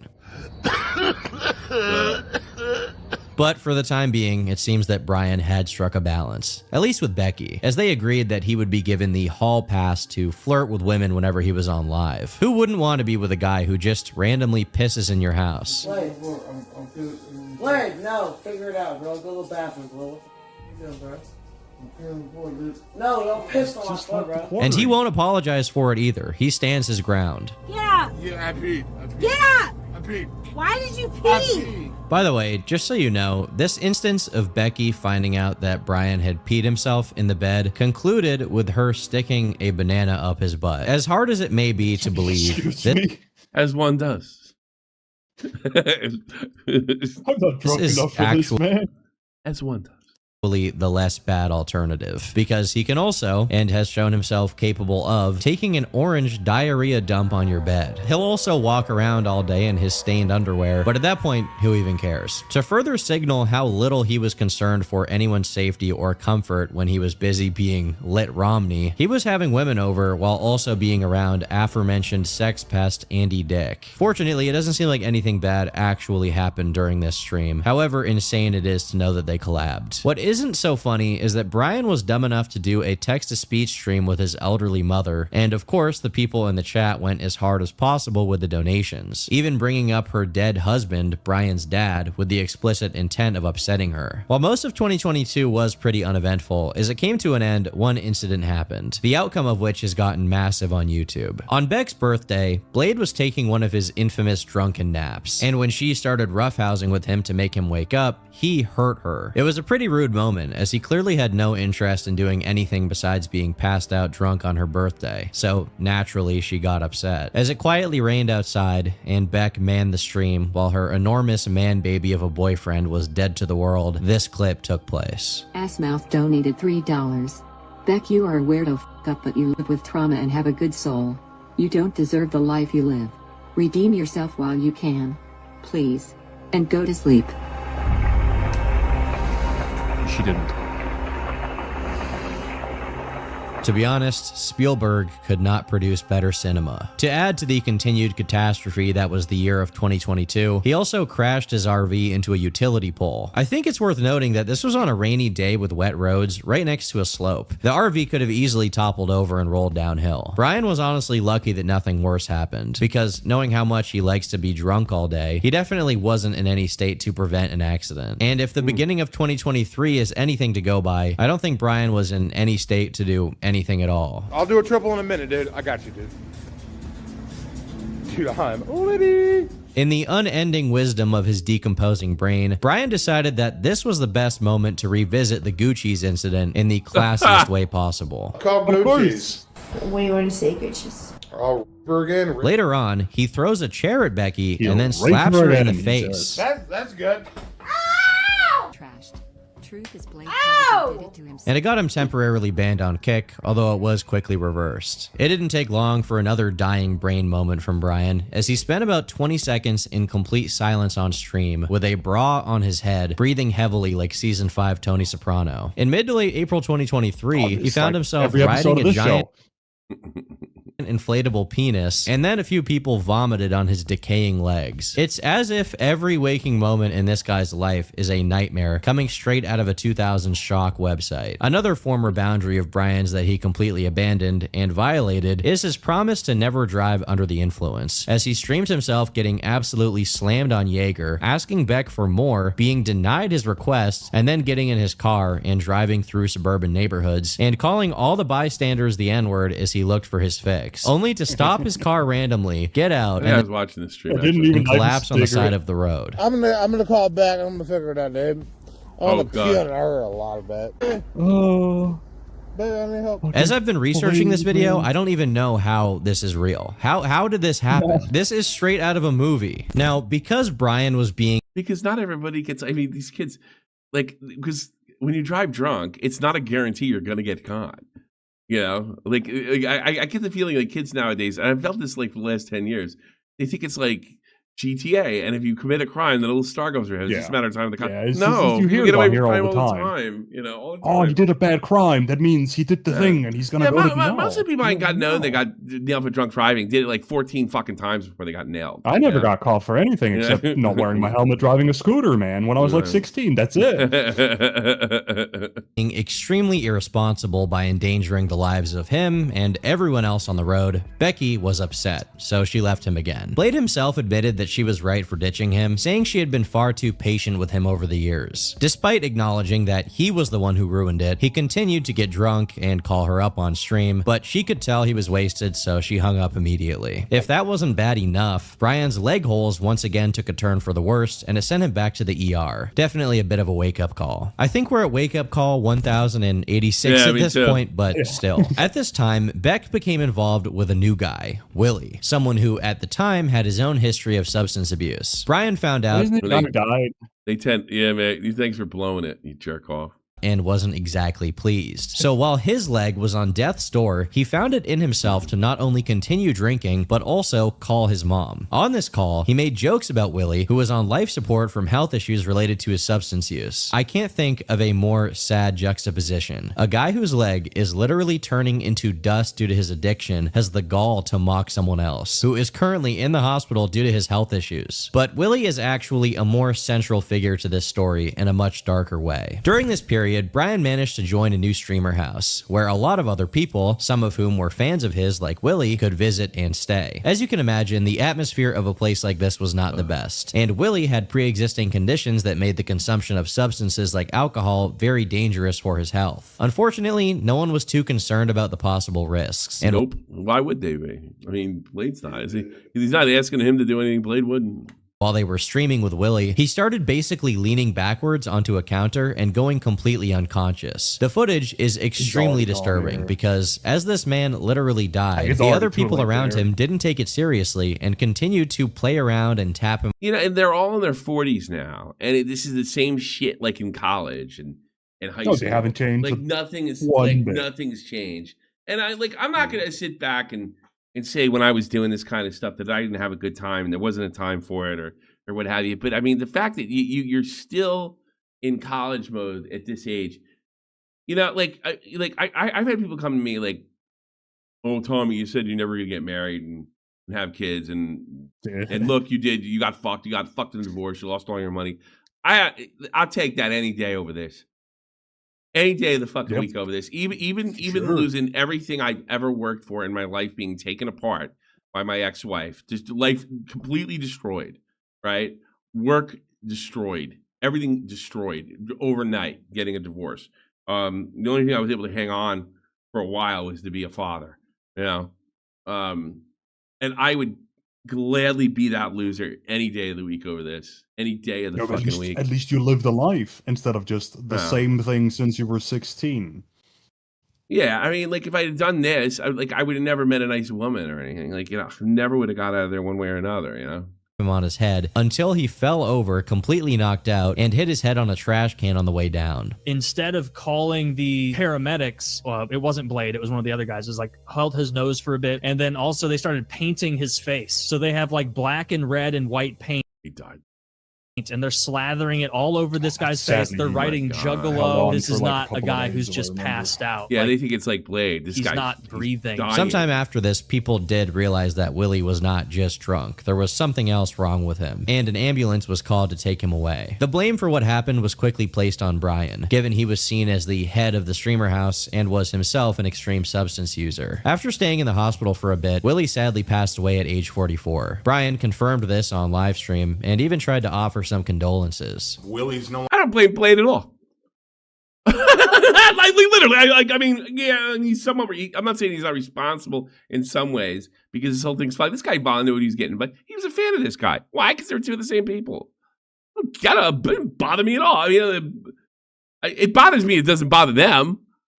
Yeah, you but that's it. Blade for a lot of things, but yeah, this I don't know. Yeah, well, it's the trolls too. They're always virtue signaling. Yeah, it's with the same us, with the wings trolls. But I do remember this because I think I was in Lolcow at this point, right? And I remember watching this. Like, he really doesn't give a fuck. This guy's dead. I mean, it just doesn't move him. And none of them did. If you blame Blade, blame all they're of all them in the house. sociopaths, drug addicts, or sociopaths. All of them. Man, they're streamers. Of course they are. Sucks, and even the fucking half-assed, creepy, fucking jerk-off streamers in the LCUs, a lot of them, they're all fucking sociopaths too. Beck's been a hot mess, and I've been trying to, like, you know, I don't know really I can do, But this reasonable and respectful demeanor quickly disintegrated when Brian got drunk. I didn't think it was reasonable or respect when I watched it. But and his tune radically changed as he basically started joking about Willie's death. he don't breathe right. No. Willie always wins, donated $3. Willie never won, dude. Good news. Good news. It makes it really hard to have even a shred of sympathy for Blade when he has absolutely none towards others in the same situation. If there is an investigation nice to Willie by Mack, the Showboy. family, bring it. Dude got way too drunk and had other medical stuff along with it, and he, you know, eventually died. There's not more to the story than that. Was it what? Even though it doesn't seem like Willie Brian Mack? directly had a More than that. $3. News. Good news. It makes it really hard to have even a shred of sympathy for Blade when he has absolutely none towards others in the same situation. If there is an investigation by the family, bring it. Dude got way too drunk and had other medical stuff along with it, and he, you know, eventually died. There's not more to the story than that. Wait, yes, that's cold. That's cold, bro. That's the difference between not your fault and this. Yeah, this is Yeah. Not you. Like, it almost makes no, I didn't do nothing. No, my fault. I didn't do it. That is because there is a sense of tragedy in that person. This, like days yeah, after this it is like happened as well. yeah. Oh, I know. This is like, well, tough luck, bud. Like, man. Even though it doesn't seem like Brian directly had a hand in what led to Willie's passing, he still looked terrible. Keemstar had been following everything happening with his former friend and recorded a video talking about Willie's death. In it, he points out that IRL streaming exploiting shitty behavior for money needs to come to an end before more people die. Brian took a lot of offense to this, texting Keem a long, angry rant. Bro, what is your problem? What happened to you? I'm disgusted to have ever helped you. You talentless leech. You must be bored or evil. You should have necked in the womb. The screwed up thing is, you were never my friend. It was an opportunity for you to grow a YouTube channel, because besides determination, you're nothing. That dumb kid at recess that tries the hardest. I grew up knowing kids like you. Losers that think if they try harder than the other kids, then maybe they might make it. Here is my statement. Willie died a month later from complications from— My God, he's talking. You hear what he said? It's bizarre. He's talking to Keem like that. Like, you're one of those people who try hard. I'm not one. a ventilator. I called the ambulance and stayed on the line with operators until paramedics came. I was sober and didn't give him any booze, or knew that he wasn't supposed to drink because of medication he was taking. There is no police investigation. Anybody saying that is giving misinformation. Last note, going sober. I've done it before. You've helped me before. Not making promises, but it's time. Every negative thing stems from that. I do appreciate you in the past going out of your way to help me out multiple times and knowing I'm better than the booze. Reading stuff like this really gives me whiplash because on one hand, Blade will it almost sounds like you can believe it. Keemstar, saying he's a leech and that they were never friends. On the other, he acknowledges that Keem helped him get better in the past and thanks him for it, which to me seems like something only a friend would do for someone else. I honestly think he was just frustrated that the story was being reported on at all and that he was being blamed for Willie's death, so he took out his anger here. In other news, Brian himself had become such an abomination at this point that by simply approaching a car full of people, he sent them into a screaming fit without even saying a word.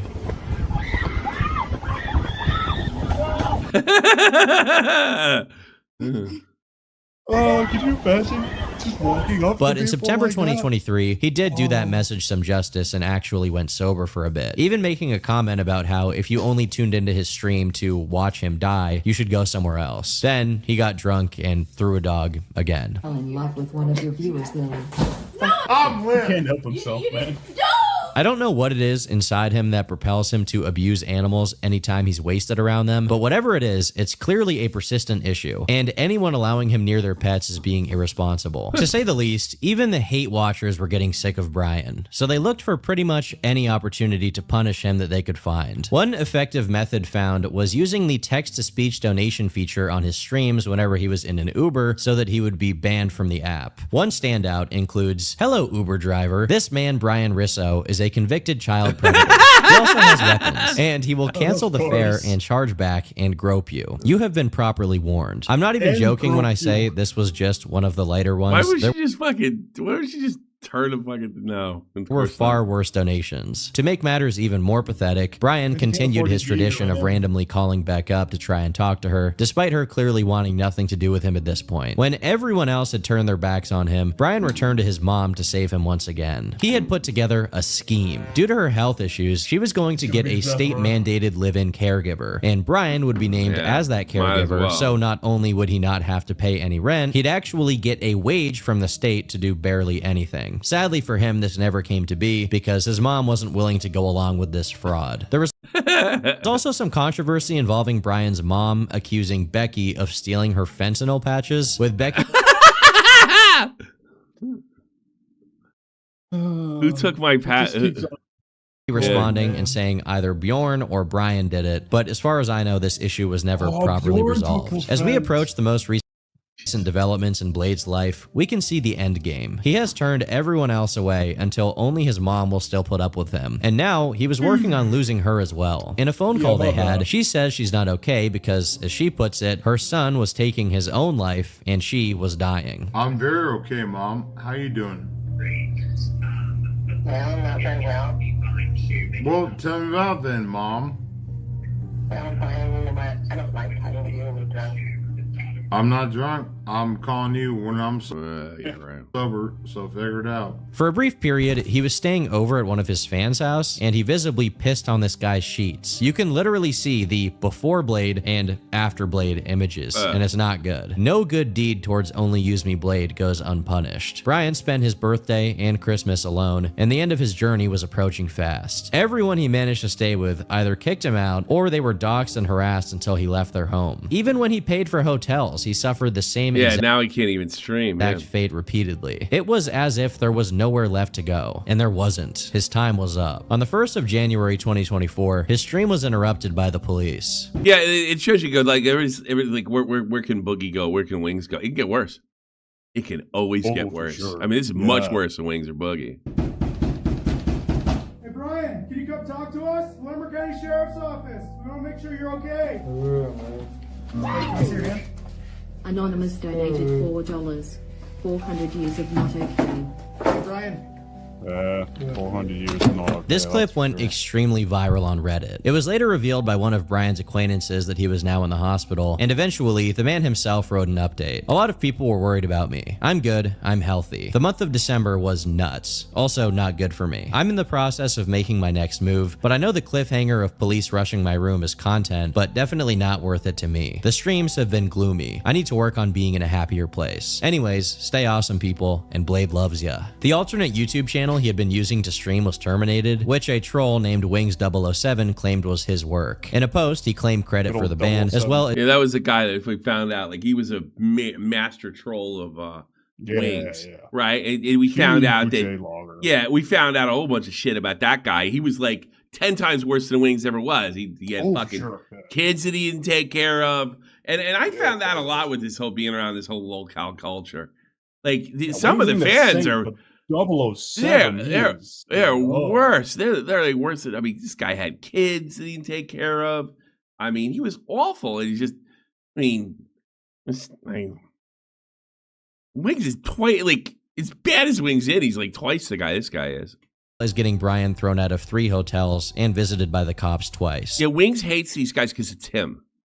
Wings hates Boogie because he's Boogie. Wings007 hates Boogie because he's Boogie. Because he's Boogie. Wings007 is Boogie. Wings007 is OnlyUseMeBlade. Wings, there you go. On one hand, Brian is a belligerent nuisance to society, and I'm not sure he deserves to be anywhere other than a halfway house. On the other, behavior like this is definitely over the line. Watching someone is one thing, but you should never harass anyone online or actively encourage their downfall through your actions, making phone calls to make their life worse. Despite all these obstacles, Brian figured it out and got back to streaming within a month, this time with a green screen to hide his actual location, which on one hand did work, but at the same time, it made the streams visually a lot more surreal and depressing. I think Casey was right when he said Brian doesn't know anything but streaming at this point. Despite the fact it clearly makes his life worse, he is unwilling to stop, no matter the cost.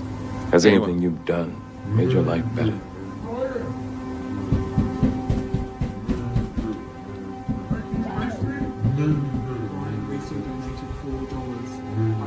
Fortunately for the time being, he did take a momentary step back to clean up. This time around, people were actually scared that Brian might not return, and there would be no new Lit Romney content. He spent basically the whole year of 2024 away from streaming and his community, successfully maintaining his sobriety. And I would he was on with us. Be really happy if this is where the story ended. Would being the operative word here. In January 2025, a whole year after Brian walked away, he made an Instagram post highlighting a YouTube comment. Your sobriety is ruining my life. This isn't all about you. Think about all the people you're affecting by not drinking. In the caption, Brian responded, I've been extremely selfish to my fans and viewers with me not drinking. I apologize. Side note, it's true that I've been sober for a year, but I'm not annoying about it or preachy. I just stopped drunk streaming because my community and lifestyle made housing impossible if I continued. Of course I get an itch to get lit, but I'm good. This comment made me giggle. Not only did he stop drinking, but he actually had a good mentality about it. Sadly, something happened in late January that sent him right back into the content mines. After firing up a stream and getting drunk again, someone asked him where his mom was since he was staying at her retirement home apartment, and he simply replied, hospital, N-word. Clearly, he was not in his right mind and put off by not having his mom around. So when he sobered up, he immediately clarified that he wasn't planning to keep doing it.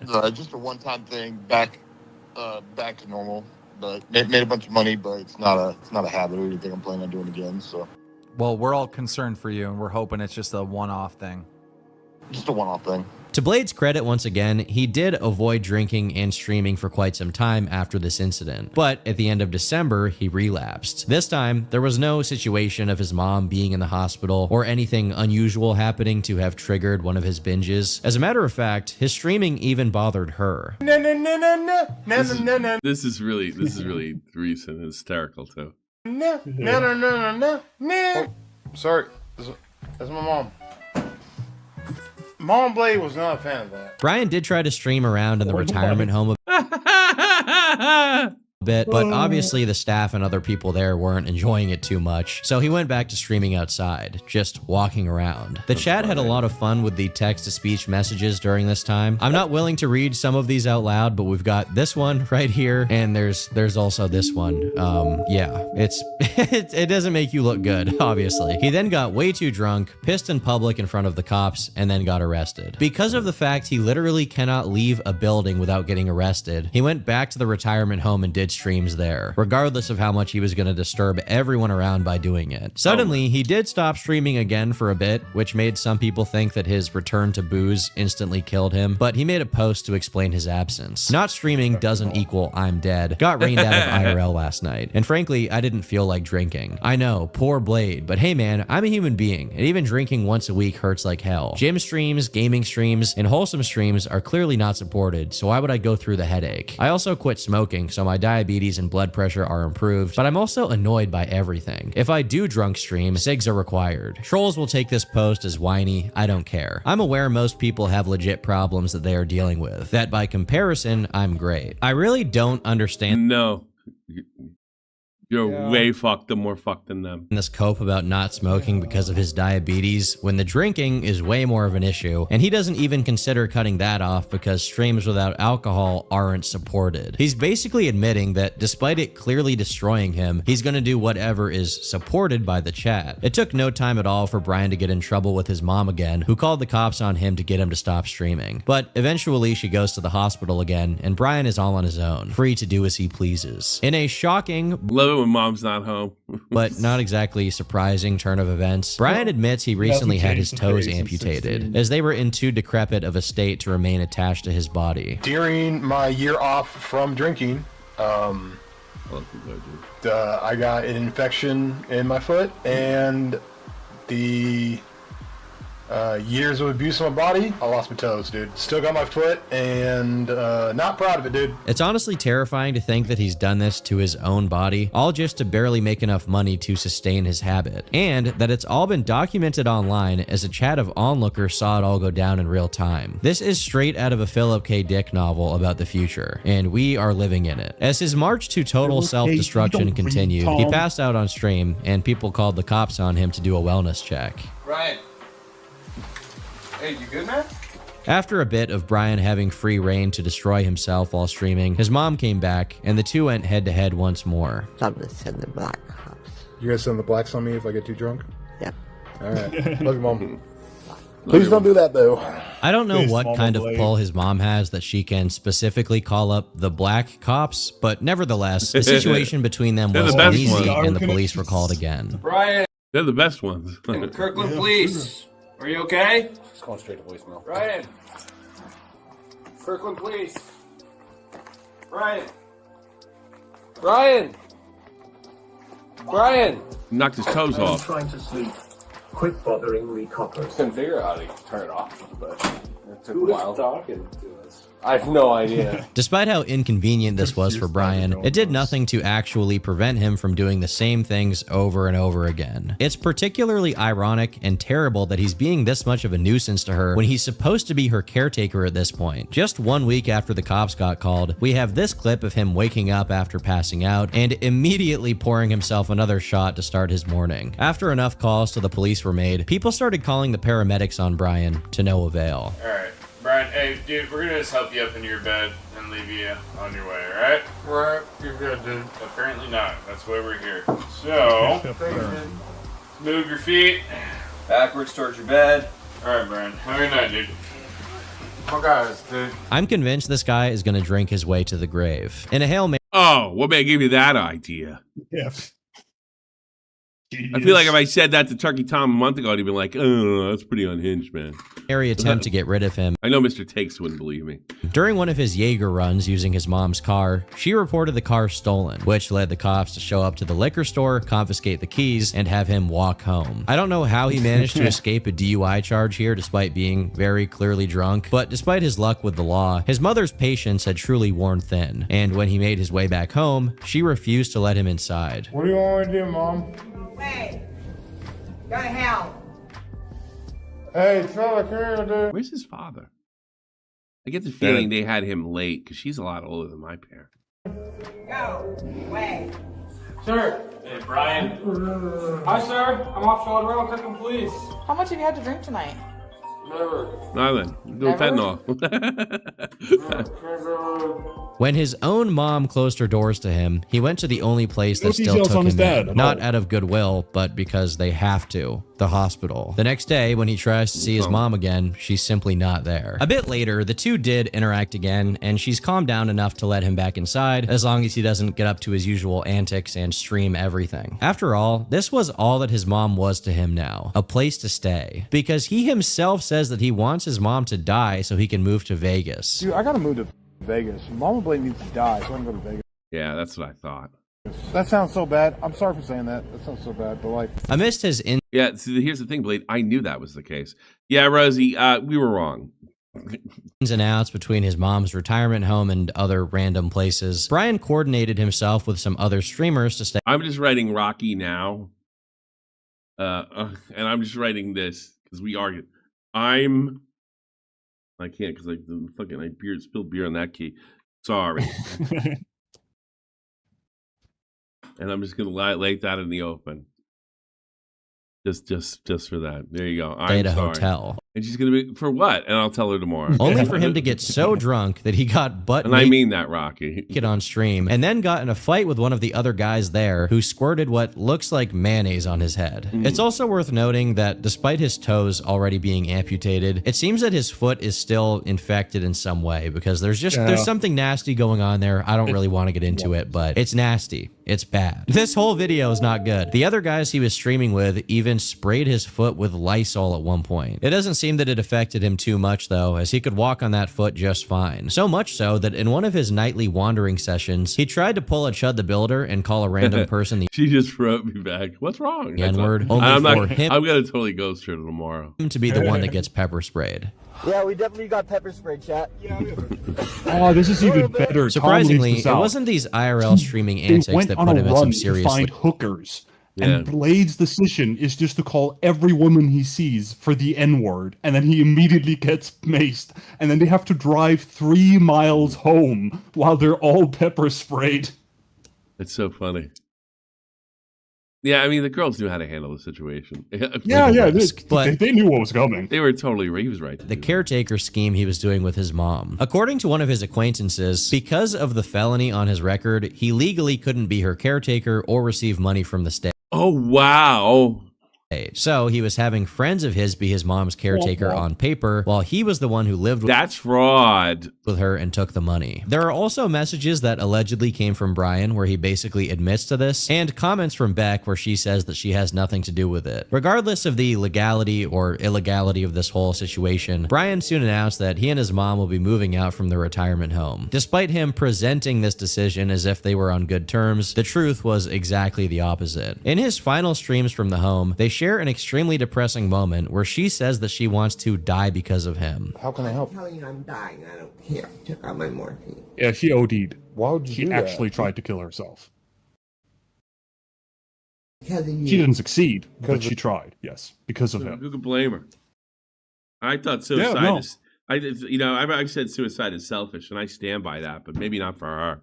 God, it was like she deserves. Sometimes this. you have to be selfish. There's nothing wrong. Maybe with she being did something selfish wrong. She must have done something wrong.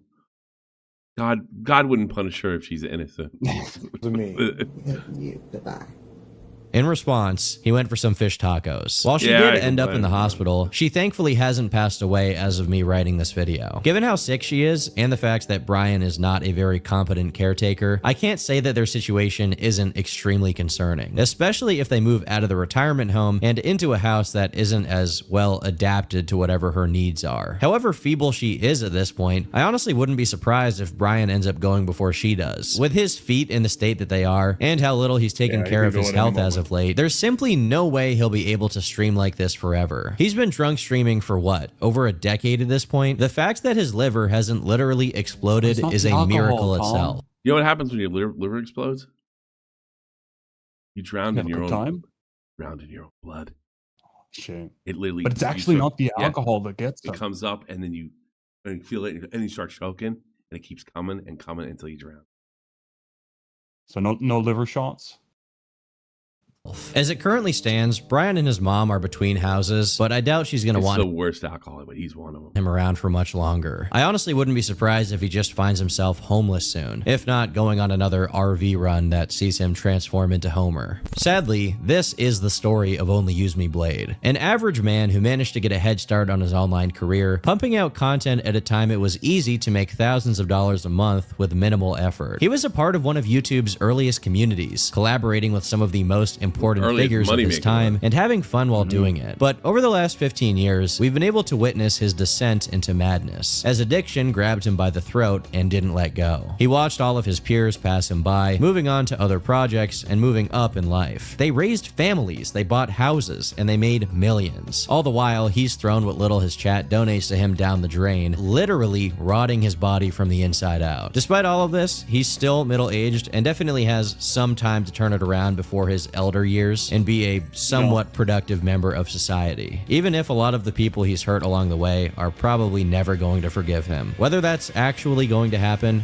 I'll leave it up to time. I've been Turkey Tom, thanks for watching, and until next time. Still got my foot, and not proud of it, dude. I'm actually super duper embarrassed by it. Right now. I don't believe you. No one can It's drink not even some. the alcohol that's gonna get him. I want It's to get sugar, man. I don't It's the think I fetus. don't think he claimed. No, he didn't.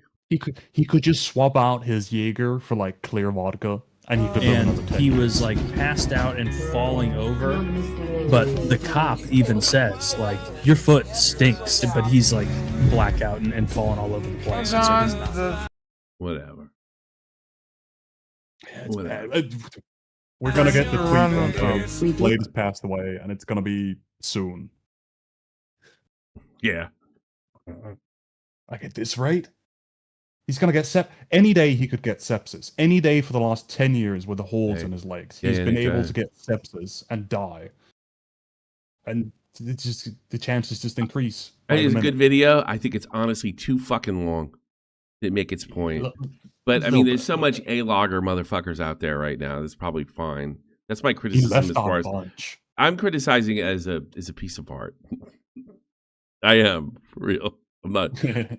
I'm criticizing it as a piece of art, and it's too long. But I realize it's too long because he's playing into all the autists that watch him with A-logging. He could have told this story and cut out like 20 fucking 30 teams. And he could have added the scene where Chris Hansen and fucking Bjorn get the fight. Which is the That's funniest. all you want. That's the funniest fucking thing ever. He doesn't want people making fun of Danes. No, he's like, you said you're lying. You're pretending to be Danish and you're not. That was Bjorn's whole thing. You fake Dane. Fake Dane. Yeah. But are you like what did Danes call it? Like what's the word? Because I know Finns are actually called Suomi. Germans are called Deutsch. Denska. What do you call yourselves? Denska. Denska. Oh, yeah. Okay, the way it's spelled. Okay, Denska. Your wife would be a Tysker. You would be a Amerikaner. Shadow Kelly, you're on the air. 3, 2. Hello? Well, you're on the air, Shadow Kelly. What's up? I just wanted to ask something. Have you ever actually had an experience with Blade before? Like, even with, like, lolcow or anything like that? Yeah, I think he was. I was on a stream with him. I don't remember much. Well, I'm sure he doesn't remember either if you were to ask him. No, I don't remember anything. It was very, like, he seemed all right. I think I even tried to get him, and he's, like, so dead inside. Like, I think I even tried to fuck with him, and you could tell it was not going to work. I think I tried 1 or 2 things. And, yeah, sorry, go on. Yeah, I think I tried 1 or 2 things. It just didn't move him. He's really dead inside. You know? Yeah. He looks it, man. Like he's clearly not even like barely, without sounding bad here, barely human if he's wishing his own man's death. Yeah, of course. I mean, of course. Like even Joker loved this man for fuck's sake, in a weird way, in some way, and yeah, here's him being like, nah, bin her off. Here it is. I found it 2 years ago. I did a stream with him. Jesus. So that wasn't that around then a time where like when he was kind of calming down, or when he first gone to the retirement home? Yeah. Well, I don't know. I'm not sure. I'm not a fucking A-logger. This guy could care one way or another. No, that's 2025. He was kind of gone. 2024. Yeah. He had those periods, so it was around there, and then he just went off. No, I did think. I remember him being pleasant. I mean, he's all right. I know he's close to. I wanted to try to. I remember thinking at the time, like I wanted to figure out like I wanted to figure out what made him the way he was. Like why are Keem? I always wondered his relationship with Keem was always really interesting to me. Yeah, no, because like I remember I was listening to like Keem talk about him on the Cold Ones episode. Yeah. And that was the first time I ever heard of Blade, because I wasn't around. I wasn't around for the pod era, because I would have been like 4 years old or something. But I remember how Keem was talking about him, and I was like, "This sounds like how I describe my degenerate mates." Like I have a few mates. Well, they're not as bad as him now, mind you. Yeah, but he's like 40. He's like 40. Yeah, like, he's and 40. when I tell you stories about when I did degenerate shit, I'm talking about being 15, 16, 17, 18, 19, 20, 21, 22, and maybe 23. And that's it. At a point. You know, and maybe a few things in between 20 and 30. Well, 20 and 30 and some weird shit in the army. But it wasn't even after like 23. It wasn't every day. Yeah. Yeah.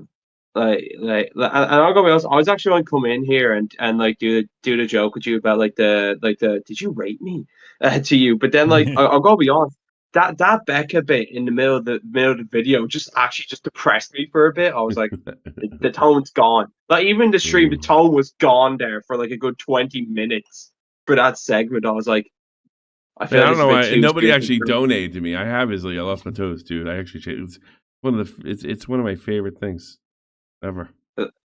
I was thinking to myself, this might be a bit too serious for a Turkey Tom video, lads. To be honest, this might be slightly too.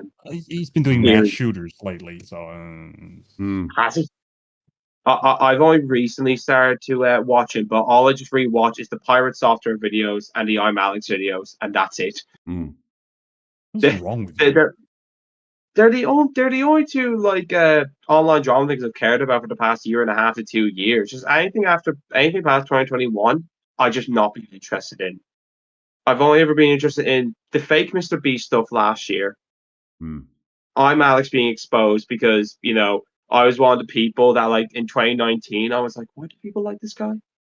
Sorry, why do people like this guy? He was kind of done by then anyway. But still. Because I will admit, I was a fan of the E-Boys, 100%, except Alex. Alex. Are you gay? Fuck. You are gay. Top or bottom? It's all right. I don't care. That's the question, Tommy. Top or bottom? Not are you gay? No, that's terrible. I don't want to ask him that. Top or bottom? Yeah. I am, but at the time, I didn't realize I was. You aren't, yeah, and that's why you're into that stuff. Yeah, all right, I get you. No disrespect. We still love you, brother. Don't worry about it. Don't. I mean, there isn't too many straight. There isn't too many straight guys. It's mostly girls that are going to be in that kind of content. It's going to be gay guys who be in that kind of content. That's how I figured. Yeah, what's it like to be a fucking gay Irishman? That must be miserable. Here's the thing: with people my age, it's grand. But like, I remember when my cousin came out. What'd you say? How old are you? I just turned 21 there last month. 21. Yeah, see, now it must have been hard as a teenager, though. I'm not really exactly out to my family. Now they wouldn't care because I have a trans religious. Are they religious? Because I'm of Irish descent and Catholic. No. I'm a Catholic, all right. I'm a Catholic, all right. I'm not one of the ones that I was born Catholic and ditched it. Did you? Did you still go? I only go for like the mass funerals, like have you gone to confession? Have you gone to confession? God damn it, Tommy, be nice. That's funny. I always wonder when like, hey, bless me, Father, and I was saying it's been fucking 5 days since my last blowjob. I don't know. It's just funny to me, buddy. Father Donald, been 21 years since being to the professional box, Father. I have a lot to confess. Father. I have a lot to confess, Father. I don't even know. You did what? You're funny. He reaches through and grabs you by the throat. Yeah, stop being a homo. You too, buddy. Yeah. Please, Father. I'm too old for you. Nowadays, nowadays you're probably not the only one they have, but they're gonna tell you not to be gay. Go get fixed. With Jesus' love, pray to Jesus. You're gonna pray the gay away. Yeah, like that's the only part because like there is a slight bit of Catholic guilt, but I'm just like, get over it, move on. Yeah, you have better stuff to be worrying about than slight Catholic guilt. You have better things to be worrying about, mate. Than you live with your parents still? Yes, I live with me. Listen, is your old man like a macho hurler guy? No, deadbeat. Oh, okay. Well, that's probably why you're gay.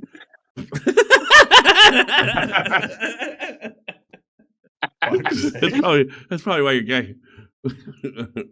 just straight to the point. That's what I'm good at. People love me. I'm not going to be like, kind of. No, I haven't talked to him in 3 years now. Oh, no. I was going to say, I'm not going to be around the bush here, man. I'm an honest man. I see you're an honest man. That's too funny. Are you in a village? Are you in a village or are you in a city? probably. Are you like in Cork or Dublin or anywhere No, else? I'm in between. I'm in between. I have a town. Yeah, so The places around me are it's gonna villages. be worse.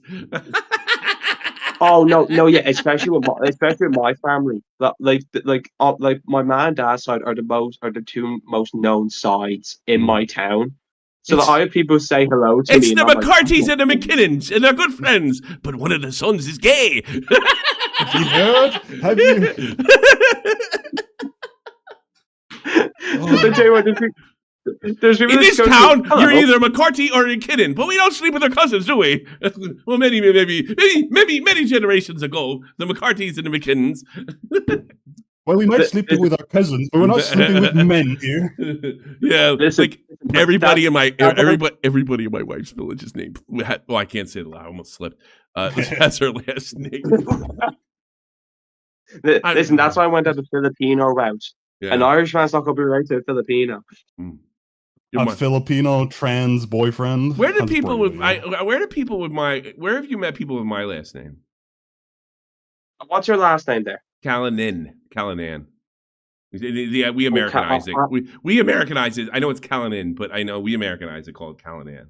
Yeah, you call it Callahan or something like that, isn't it? I'm A-N-A-N. No G-H-A-N. No H-A-N, which is the Americanized version of it. No, I'm A-N-A-N. Yeah.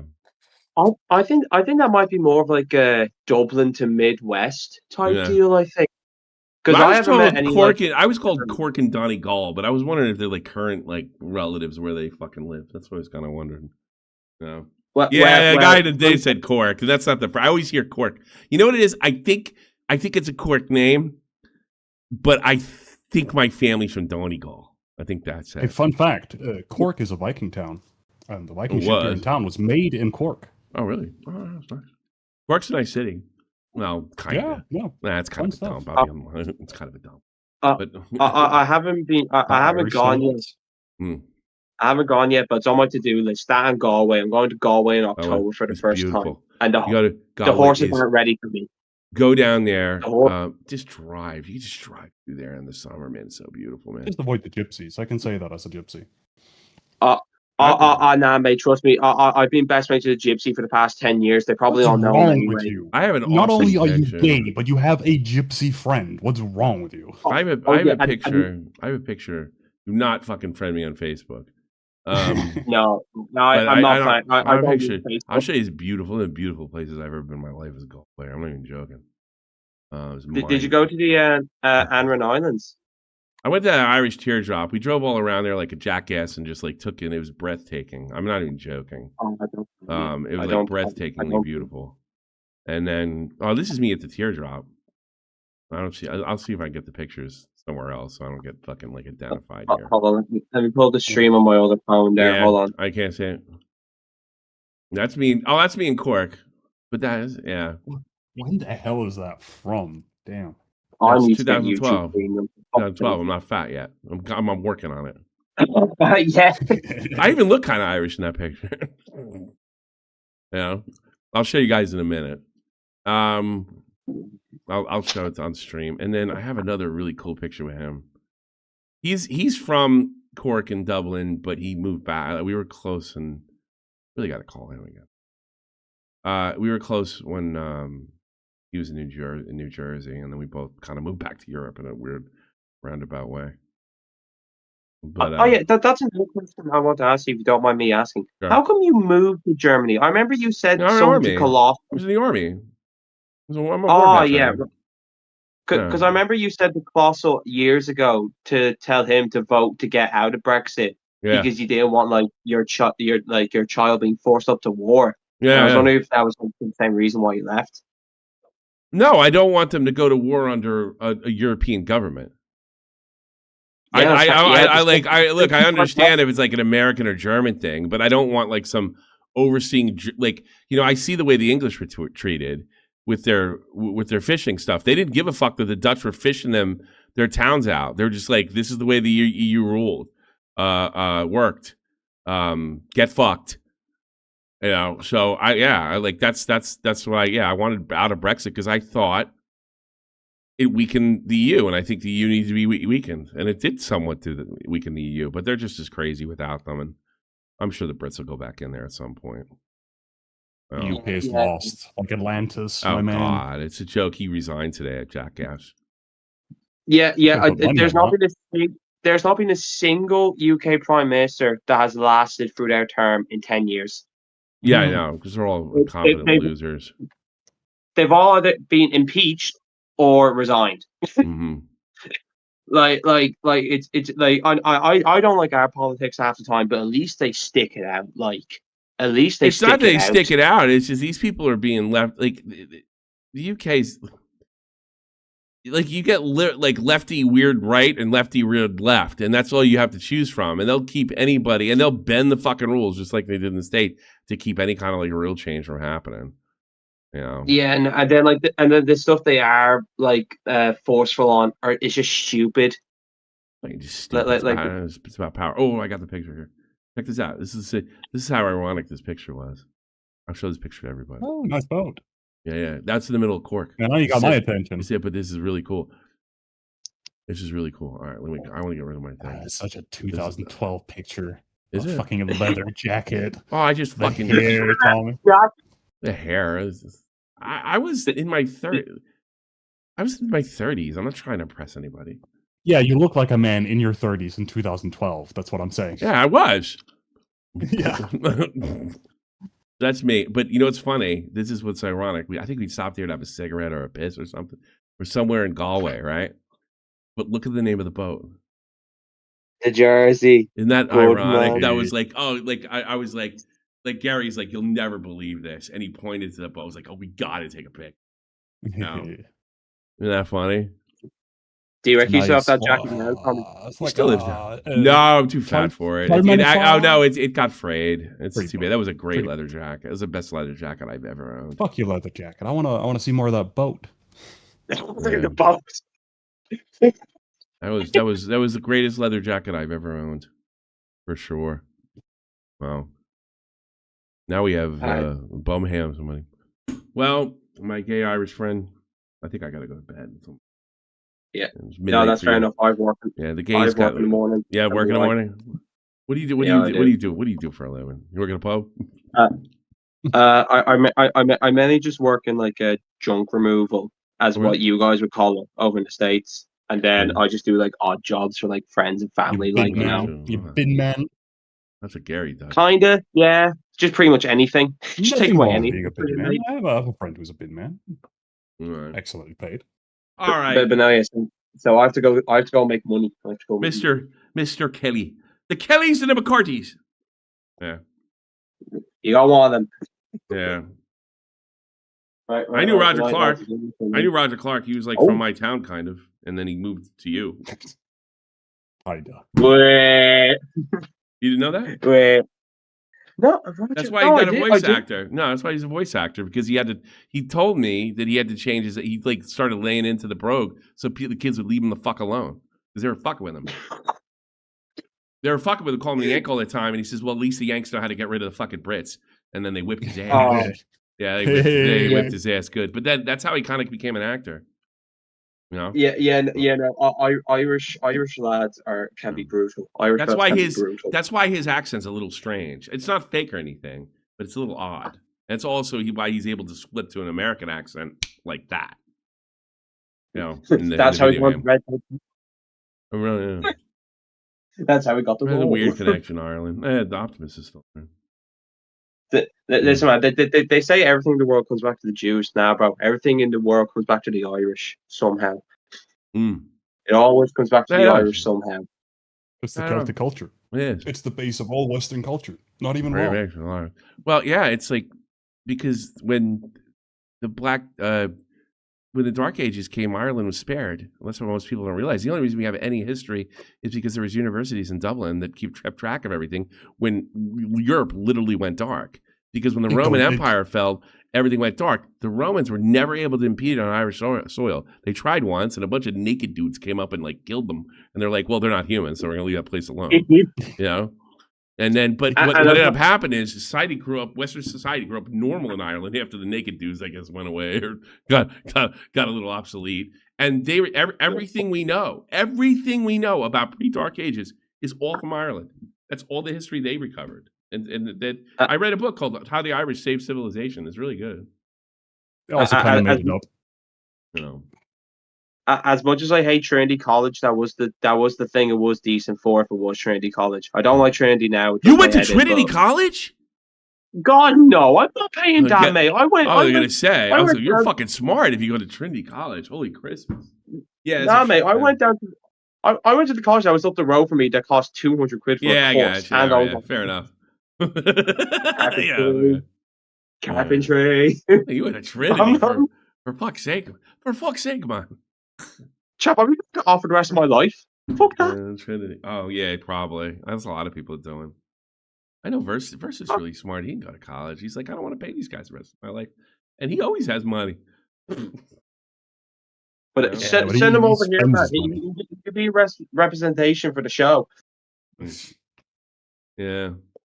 All right. I'm going to go. Is any games on? I don't know. I don't know what I'm going to do myself. I feel like going. But that was my fault. Or was it Blade's fault? Yeah, I think it was Blade's fault. But you know what the fucking problem is? With this time of year too, it's fucking hot. I'd have to put a pair of jeans on. Yeah, how fucking warm is it in your part of it? Shit. Is it hot by you? We hit like 30, but it's balls. It's balls nasty hot over here. I heard they hit 40 in Amsterdam, and that's not that far away. Yeah, we're kind of on the same level. Berlin, cooking. We got a yellow weather warning for how hot it was going to be. What's a yellow weather warning? It's kind of like there's three systems. Green is like, yeah, it's grand. Yellow, take caution when you're going about, and red is just like, stay inside, don't do anything. We usually get that for like rain or thunder, but we got the yellow. We got the yellow for how hot it's going to be, and I was like, all right. They hit that in England. They hit the wet bulb temperature. They're going to hit that in England, which means old people are going to die like flies. Yay! For God's sake. You literally can't cool down. Old people have had way too much of a reprieve from COVID, so. Tommy, you're slowly nearing that demographic yourself. I'm not. I'm 20 years away from that. Get fucked. I said slowly, okay? Yeah, that's get fucked. He's still youthful. Get fucked. All right, look, it's good hearing you from Shadow Kelly. You take care, and I promise your secret be safe with me. No one will know you're one of the queer ones. Cheers, Tommy. Appreciate it, Tommy. Take care, brother. You boys enjoy your night. Bye bye. Take care. Bye bye. Oh man, that's it. Let me call it a night after this. Thanks for sticking with me. Enjoying it. Do some mega homies. With the mega. Let's talk to mega homies. Yeah, that's what I find is most interesting. I'm the only streamer that does that, like literally on Earth. I like talking to people. People are way more interesting to me than anything. You want to hear my take on that? The video, yeah, go ahead. The Aiden crowd scared that away from commentary. Yeah. Well, I was the only one doing it as well. Everyone who had call-in ended up having Debatesburg's call-in, and it's just not worth it. Yeah. And I'm the only one that told him to go get fucked. Yeah. You're the only one who knew. Get fucked. I'm not doing it. You know, and there's one of the jackasses on Lolcow is trying to constantly like spur me on to have some kind of fucking retarded do, and it's like no, and it's doing more damage to him. Me not saying anything, you know, and you know who's doing that? I think I don't know for a fact, but I think like speaking of Aiden, he's like he's trying to get fucking because he's a doxer and he's trying to get Beckett to give him a clean bill of health. So he's kind of, you're a pussy, you ran. It's like, and fucking Beckett doesn't give a rat's monkey's ass. You're a doxer, fucking deal with it. And it is, he wants to see if he's smart enough to trick him to give. Well, Beckett has some authority in that community because he's honest. He's never caught any bullshit lies. And whenever he's fucked up, he's come through and said, hey, you know, I fucked this up because it's relatively honest guy. Worst part about Beckett, he's a little bit of a pushover sometimes, something he freely admits. But he's a good guy. Because Beckett's a really good guy. I had a lot of fun in that stream with him. I consider Beckett a friend. And his numbers have gone up, and I'm super happy for him, and he deserved it. And he took a lot of shit. And everybody making fun of him in my community, making fun of him in Matt's community. Beckett on love phones. Beckett on love phones? Not a bad idea. It's a good idea. I bet he'd love to do it. I call him like once a week now. I'd say I think we're reasonably good friends. I can see us getting together. I watch his stream logs. Yeah, Beckett's great. Fucking Willie Mack wrote me, listen, they had a little rivalry. He's like, that guy Beckett's pretty fucking good. He just needs to, break off from those losers, which he kind of has. I like Beckett a lot. I think he's a good guy. I think he's an honest guy. And that guy, we're totally missing that. Everything's about getting an own or a win. Beckett's, say what you want about him. He's a flawed person like everybody else, but he's not a lying sack of shit. Have you met yourself? Have you met me? We're all flawed people. Yeah, flawed, but he's not a lying sack of shit. Nesquick, Oakbrag, Beast Ghost, Picklington, Tommy C's Cat, Blue Jacket B, Not Your Typical Mom, Taylor D, Final Flash, G-Man, Jennifer, Grave Recluse, thanks so much. I do appreciate you. Yaney, Willie Dillon, thanks so much. And for everything you guys do. And you guys do a lot more than you think. And I'm going to stream here. Let's pick the games. Yeah. Well, I skipped First the game priority. tonight. I wasn't skipping Messi. Damn near had a hat trick. Oh God, Francis. No, Francis only. What is this? What's going on? Interrupted. What happened? I hope there wasn't a bomb blown up or something. Philadelphia Stadium official on X releases statement as the clock ticks past an hour since the half ended. France first act on the 22nd. Weather update. This happened in Philly in the Club World Cup. The second half delayed due to adverse weather conditions. The game will resume when deemed safe. Please shelter in place. Yeah, this happened in Philadelphia with Chelsea last year. I remember. Like half of France is closed as well due to the heat. Yeah. So, They're only one up on Iraq. Wouldn't it be funny if, oh God, Mbappe's already got a goal. So guess what? So Mbappe's got a goal, right? That ties him with Klose's all-time World Cup record. But you know who else tied it today? Messi. Messi tied the record. Now, here's the thing. This is his last World Cup. Mbappe probably has another 3 or 4 in him. Yeah, and he's only 27 years old. How old is Messi at this point? Well, 38. He's done. He's 38. Yeah. I think he's going to turn 39. He will turn 39 in a day or two, like on the 24th. Yeah, 27. He's born December 20th. This guy's an absolute fucking beast. And a little lazy, though. Oh, it's his birthday tomorrow. Plays left wing and striker. Playing today. Is tomorrow's his birthday? Yeah, then you got a brace. But you know what's dangerous about Messi in this World Cup? Because he has every trophy. Champions League, more Ballon d'Ors than any other living man. Won every league he's ever been to. Fucking did amazing stuff in MLS. There's nothing he hasn't done.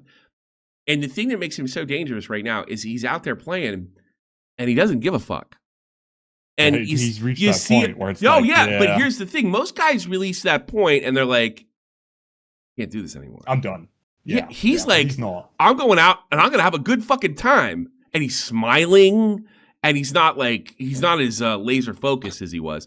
But I think maybe loosening up is, he was the entire game today. He's a force of nature. But I wonder if that's more dangerous. I don't care about football. Even I had to tune in and be like, hey, this is on the news. Like, how do you rattle a man that has won anything, still probably the best player in the world, right? Even though he's one of the older ones. And he's just out there having fun, and he already has 5 goals in 2 games. How do you stop that? I hope you get lucky. You get lucky. Yeah, get lucky. You get lucky in some little team fucking club, drops you down like in Australia or something like they did to Turkey. Just shuts you out defensively and you get 1 goal and hang on for dear life. Probably the only way to beat them. And if he for some reason wins this fucking thing and goes all the way, he is not only the greatest player of all time. Ronaldo is no longer in the conversation. That era is over. And everybody kind of realized it when he won it. The debate was over, but it's absolutely over. Messi's the greatest football player of all time. Ronaldo might be the best forward of all time. That's it. It's over. So there you go. Hope you all enjoy. Oh, who's playing tomorrow? I don't even fucking know. Or today. Norway, Senegal. That'll be a drumming. What's better tonight? Tomorrow's Portugal. Oh, Ronaldo might be interesting to watch. That's at 7:00. Yeah, I can stream. Oh, England, Ghana. Yeah, we'll see you Wednesday. Yes. Because Kerry Kane's playing out of his mind, too. So these are the games that come on during my time frame. Ghana though? Ghana's a pain in the ass to play. They've eliminated us twice. They are always, what do they call them? Black Stars. Black Stars are tough as nails. They're not an easy team to deal with. Look, England should be fine. But the only way if England does it, and I don't see Harry Kane doing that. If England doesn't take them serious, they're one of those teams that got ability to sneak in. You know, I wouldn't be surprised if an African team does win the World Cup one day that Ghana's the one. They're gonna win it this year, but I mean, Ghana be the one. So Black Stars, they're a dangerous football team. England must take the tendency to level Ghana. Yeah, like no doubt. These guys. When we look at them, what team is the clubs? This guy plays for Lyon. That's in France. The striker, AU. What does he play for? Well, I guess he doesn't have a team right now. Oh, Lancaster City. Semeto. Guy plays for Man City. Yeah, they're real football players. I didn't realize Ivy Croak's got a lot of good players too. So yeah, they gotta. If they you know what? If I've learned anything about this world, there's no more punks. You know, everybody could, like the quality of football worldwide has gone up. You know, there's no groups of death anymore, and anybody can pretty much beat anybody. You know. Yeah, the bigger teams, like, you know. When we reach the point where even you fucking Americans are into it and are enjoying it, then yeah. I think football have kind of reached a high point. You know, I think done that. It's Speed. Speed is probably the most responsible for that. I think Wrexham helped, and Speed because Wrexham gave them because there's like, you know what the problem with the Americans, you have no passion, because they have no cultural connection to it. And you don't have the passion because nobody has a story in soccer because everything was like with the Cosmos and Pele. We started off like on the top, you know, which is because we're a filthy rich country. So there's no connection to a club that's like over here, like Van Wiesbaden, my club, was founded in 1926. It's kind of a new club around here, you know. You know, like we're having the 100th anniversary this year, and like there's a deep cultural connection to that. We don't have that in the States, but you know, I mean. We just had a 30th anniversary. This is the 30th anniversary of the MLS. You know, we've had some pretty big players come through, like Beckham and Messi. And, you know, FIFA's explosion. I mean, a lot of Americans don't know anything about soccer and play FIFA. I don't know. That's a weird thing. You know, we got Messi. We got the damn World Cup at home. If they make a deep run, look out, Jack. And we'll be even so when Messi leaves, because you started to see the effect of Beckham 10 years after. 10 years from now, MLS will be 10 years better. So yeah, there's a lot of good things going on, and I think they get it. And I think if America wins in fucking the World Cup, we'll never fucking hear the end of it. Speed showed Americans how they can be fans. Welcome to Wrexham showed them what the passion's about, what the Europeans are talking about when they mean passion. I think the World Cup has showed that too. Like I've seen a lot of it. I don't know. See, I don't know because Americans like everything one number. See, the problem is Americans like everything number one. We have the best baseball, the best basketball, the best hockey, right? Yeah. We don't deal with MLS as a minor league, which it's not a minor league, but it's not a top level league. It's a development league, it's right? Not number one. Yeah, it's not number one. It's like, yes, exactly. But what Wrexham shows you is your little club can be awesome. It could be like the biggest thing, like the experience I had with my son. What is America like more than the underdog story? Exactly. So you're rooting for the league as well as you are your local club, right? You know, there's a guy, he quit making videos. He hated playing baseball because he kept on getting beaten with a ball. He's a YouTuber, and he quit. I don't know when he quit. He was a great fucking YouTuber. And I forgot his name, but fantastic YouTuber. So he quit, and his parents like, I don't want to play baseball and get sick of the ball. So his parents were like, we got to play something. And he's like, well, soccer's for pussies, so I'll play soccer, you know? And then as soon as he gets there, you know, this kid would have been about, well, he's like 22, he's about 24, 25 now, right? So as soon as he gets there, there's who's your favorite player, Messi or Ronaldo? And he's like, I don't know who you're talking, Mickey Mantle? What are you fucking talking about, right? And they're like, well, in order to fit in, then he had to do that. Then he got into then he got into the game. Then he just like, we have to pick a team. They're like, well, I'll take Manchester City because they were big at the time, you know. And then he got into playing, you know, FIFA and all that shit. And then he started to enjoy playing and kept him in good shape. And his mom started buying him all this Columbus Crew shit, right? But he didn't know anything about the Columbus Crew, right? And then he started going to games, which is like, it was like a 3-hour drive in Ohio. Ohio's like fucking big in country, like right? And he started going, and he got hooked. And he says, I started to realize I have no connection to Manchester City. I like them because they were blue when I took the team, and I had to take them out of some pressure of this Messi. But he said, you know, he goes with Columbus. I know the people. I'm part of it. I'm gonna go there. I'm a part of a community. I'm a part of a fan club. I'm part of this. I'm part of that. He even went to, before he was in high school, he went to a couple of Columbus Crews like soccer weekends, like we sent Tommy with Vahan, right? And yeah, you get it. And then he stopped being a fucking. It's almost like I know what he's talking about because I'm kind of like that way for Liverpool, right? Like yeah, I root for Liverpool, but I really don't give a shit. I'm not connected to that area. I'm not country, that town, nothing. And I have a bunch of friends that are of Irish descent that live there, you know. And I like Liverpool. Don't get me wrong. I want to win. I love Mo Salah. I like all those guys. But I like Celtic too, and that's because sort of my Celtic connection to those two teams. But it's not like when it's your fucking team. So that's why I follow the local team to get what it feels like. And you know what I started doing? I started following the team. My MLS team again, because I used to follow the MLS when it was new, back in '96. I went to a couple games. I saw Tony Meola play. When it was new in '96. '96, yeah. Well, yeah, we hadn't had a league since the league for 13 years at that point when the NASL. Yeah, that's fair. And the NASL. Yeah, I actually went to a game. I saw Franz Beckenbauer play. Yeah.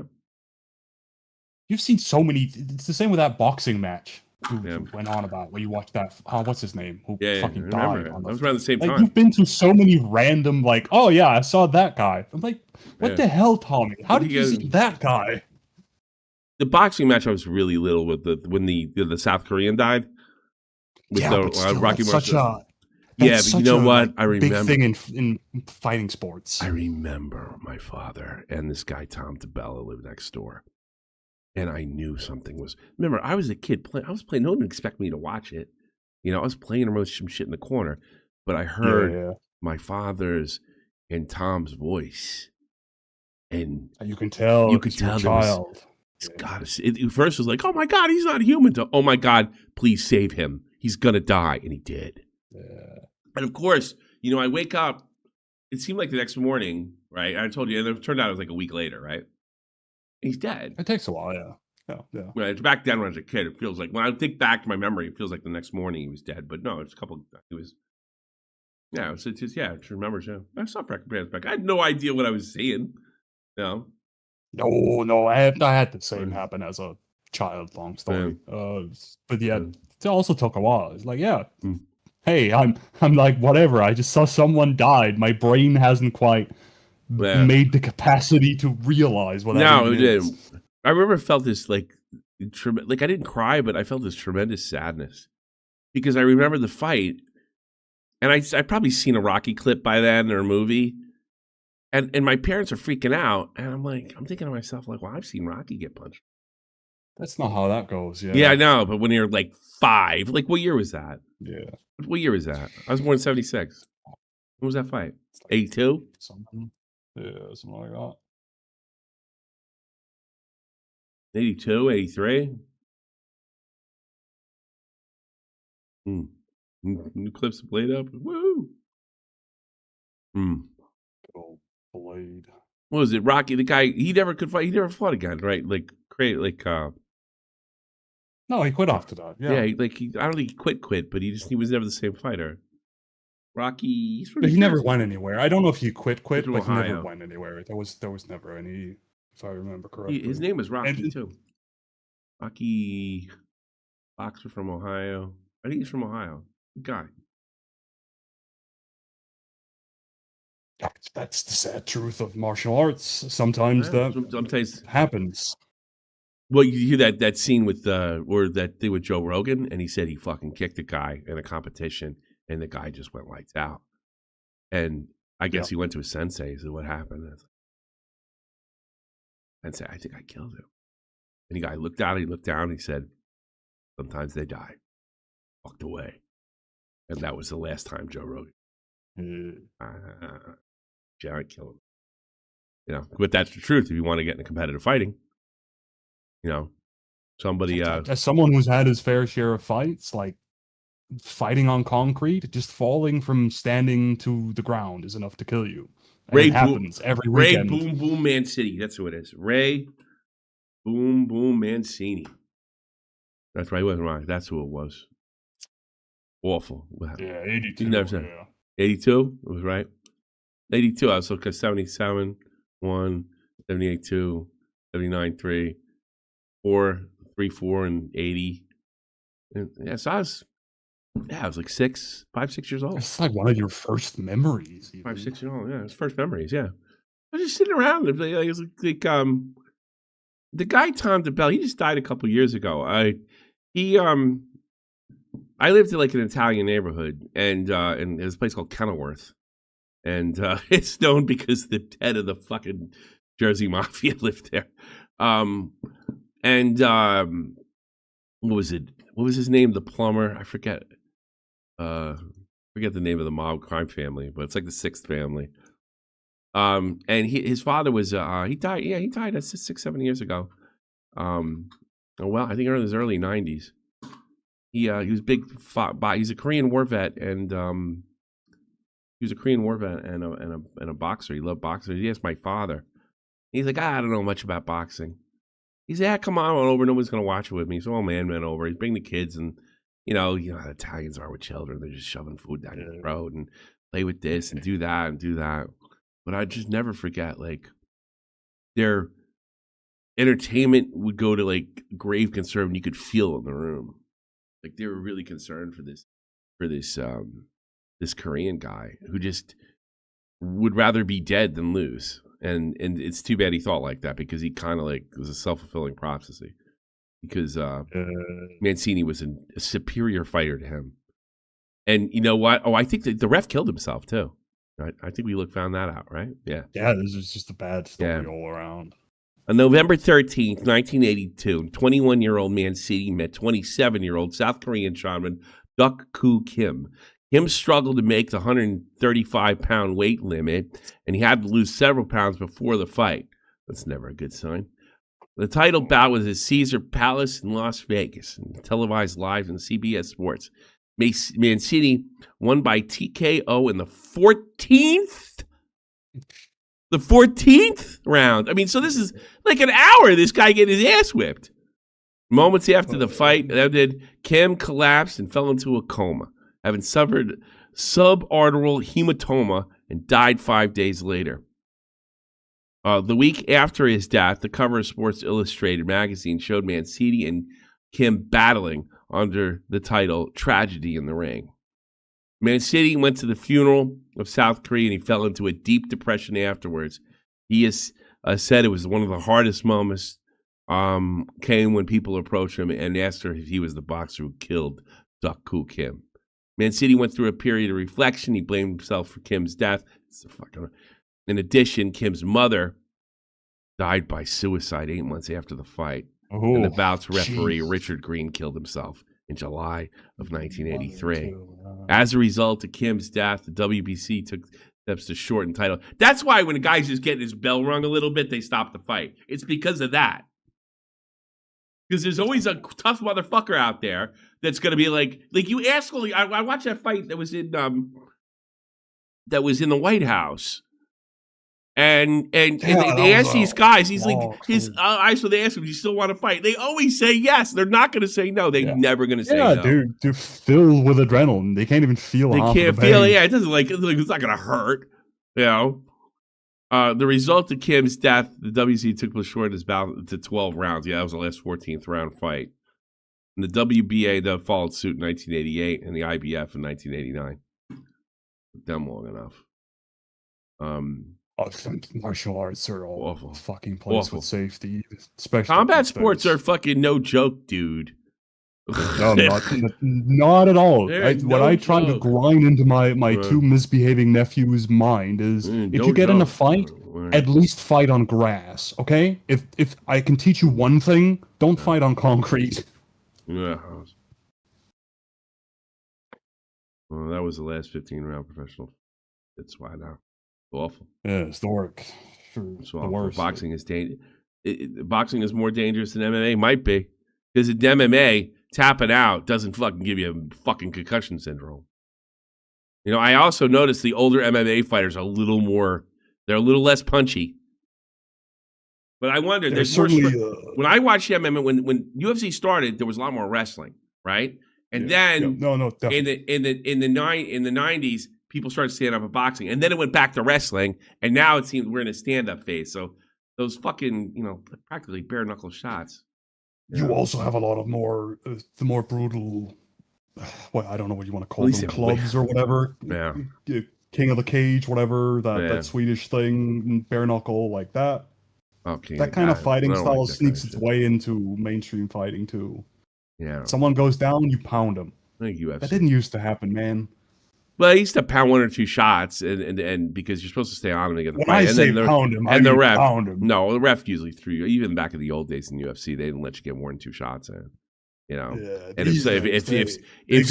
if somebody tapped out and you didn't release immediately, the fucking ref would beat the ever-loving shit out of you. Because most of those UFC refs are pretty good martial artists themselves. But right now, MMA is mostly kicks and grapples. Yeah. Yeah, a lot more kicks. Now. Yeah, it's always going to evolve and change. It's like every other sport. Always change. I just watch Street Beefs. That's all I watch. Street Beefs. I like Street Beef. Street Beefs. Let's work.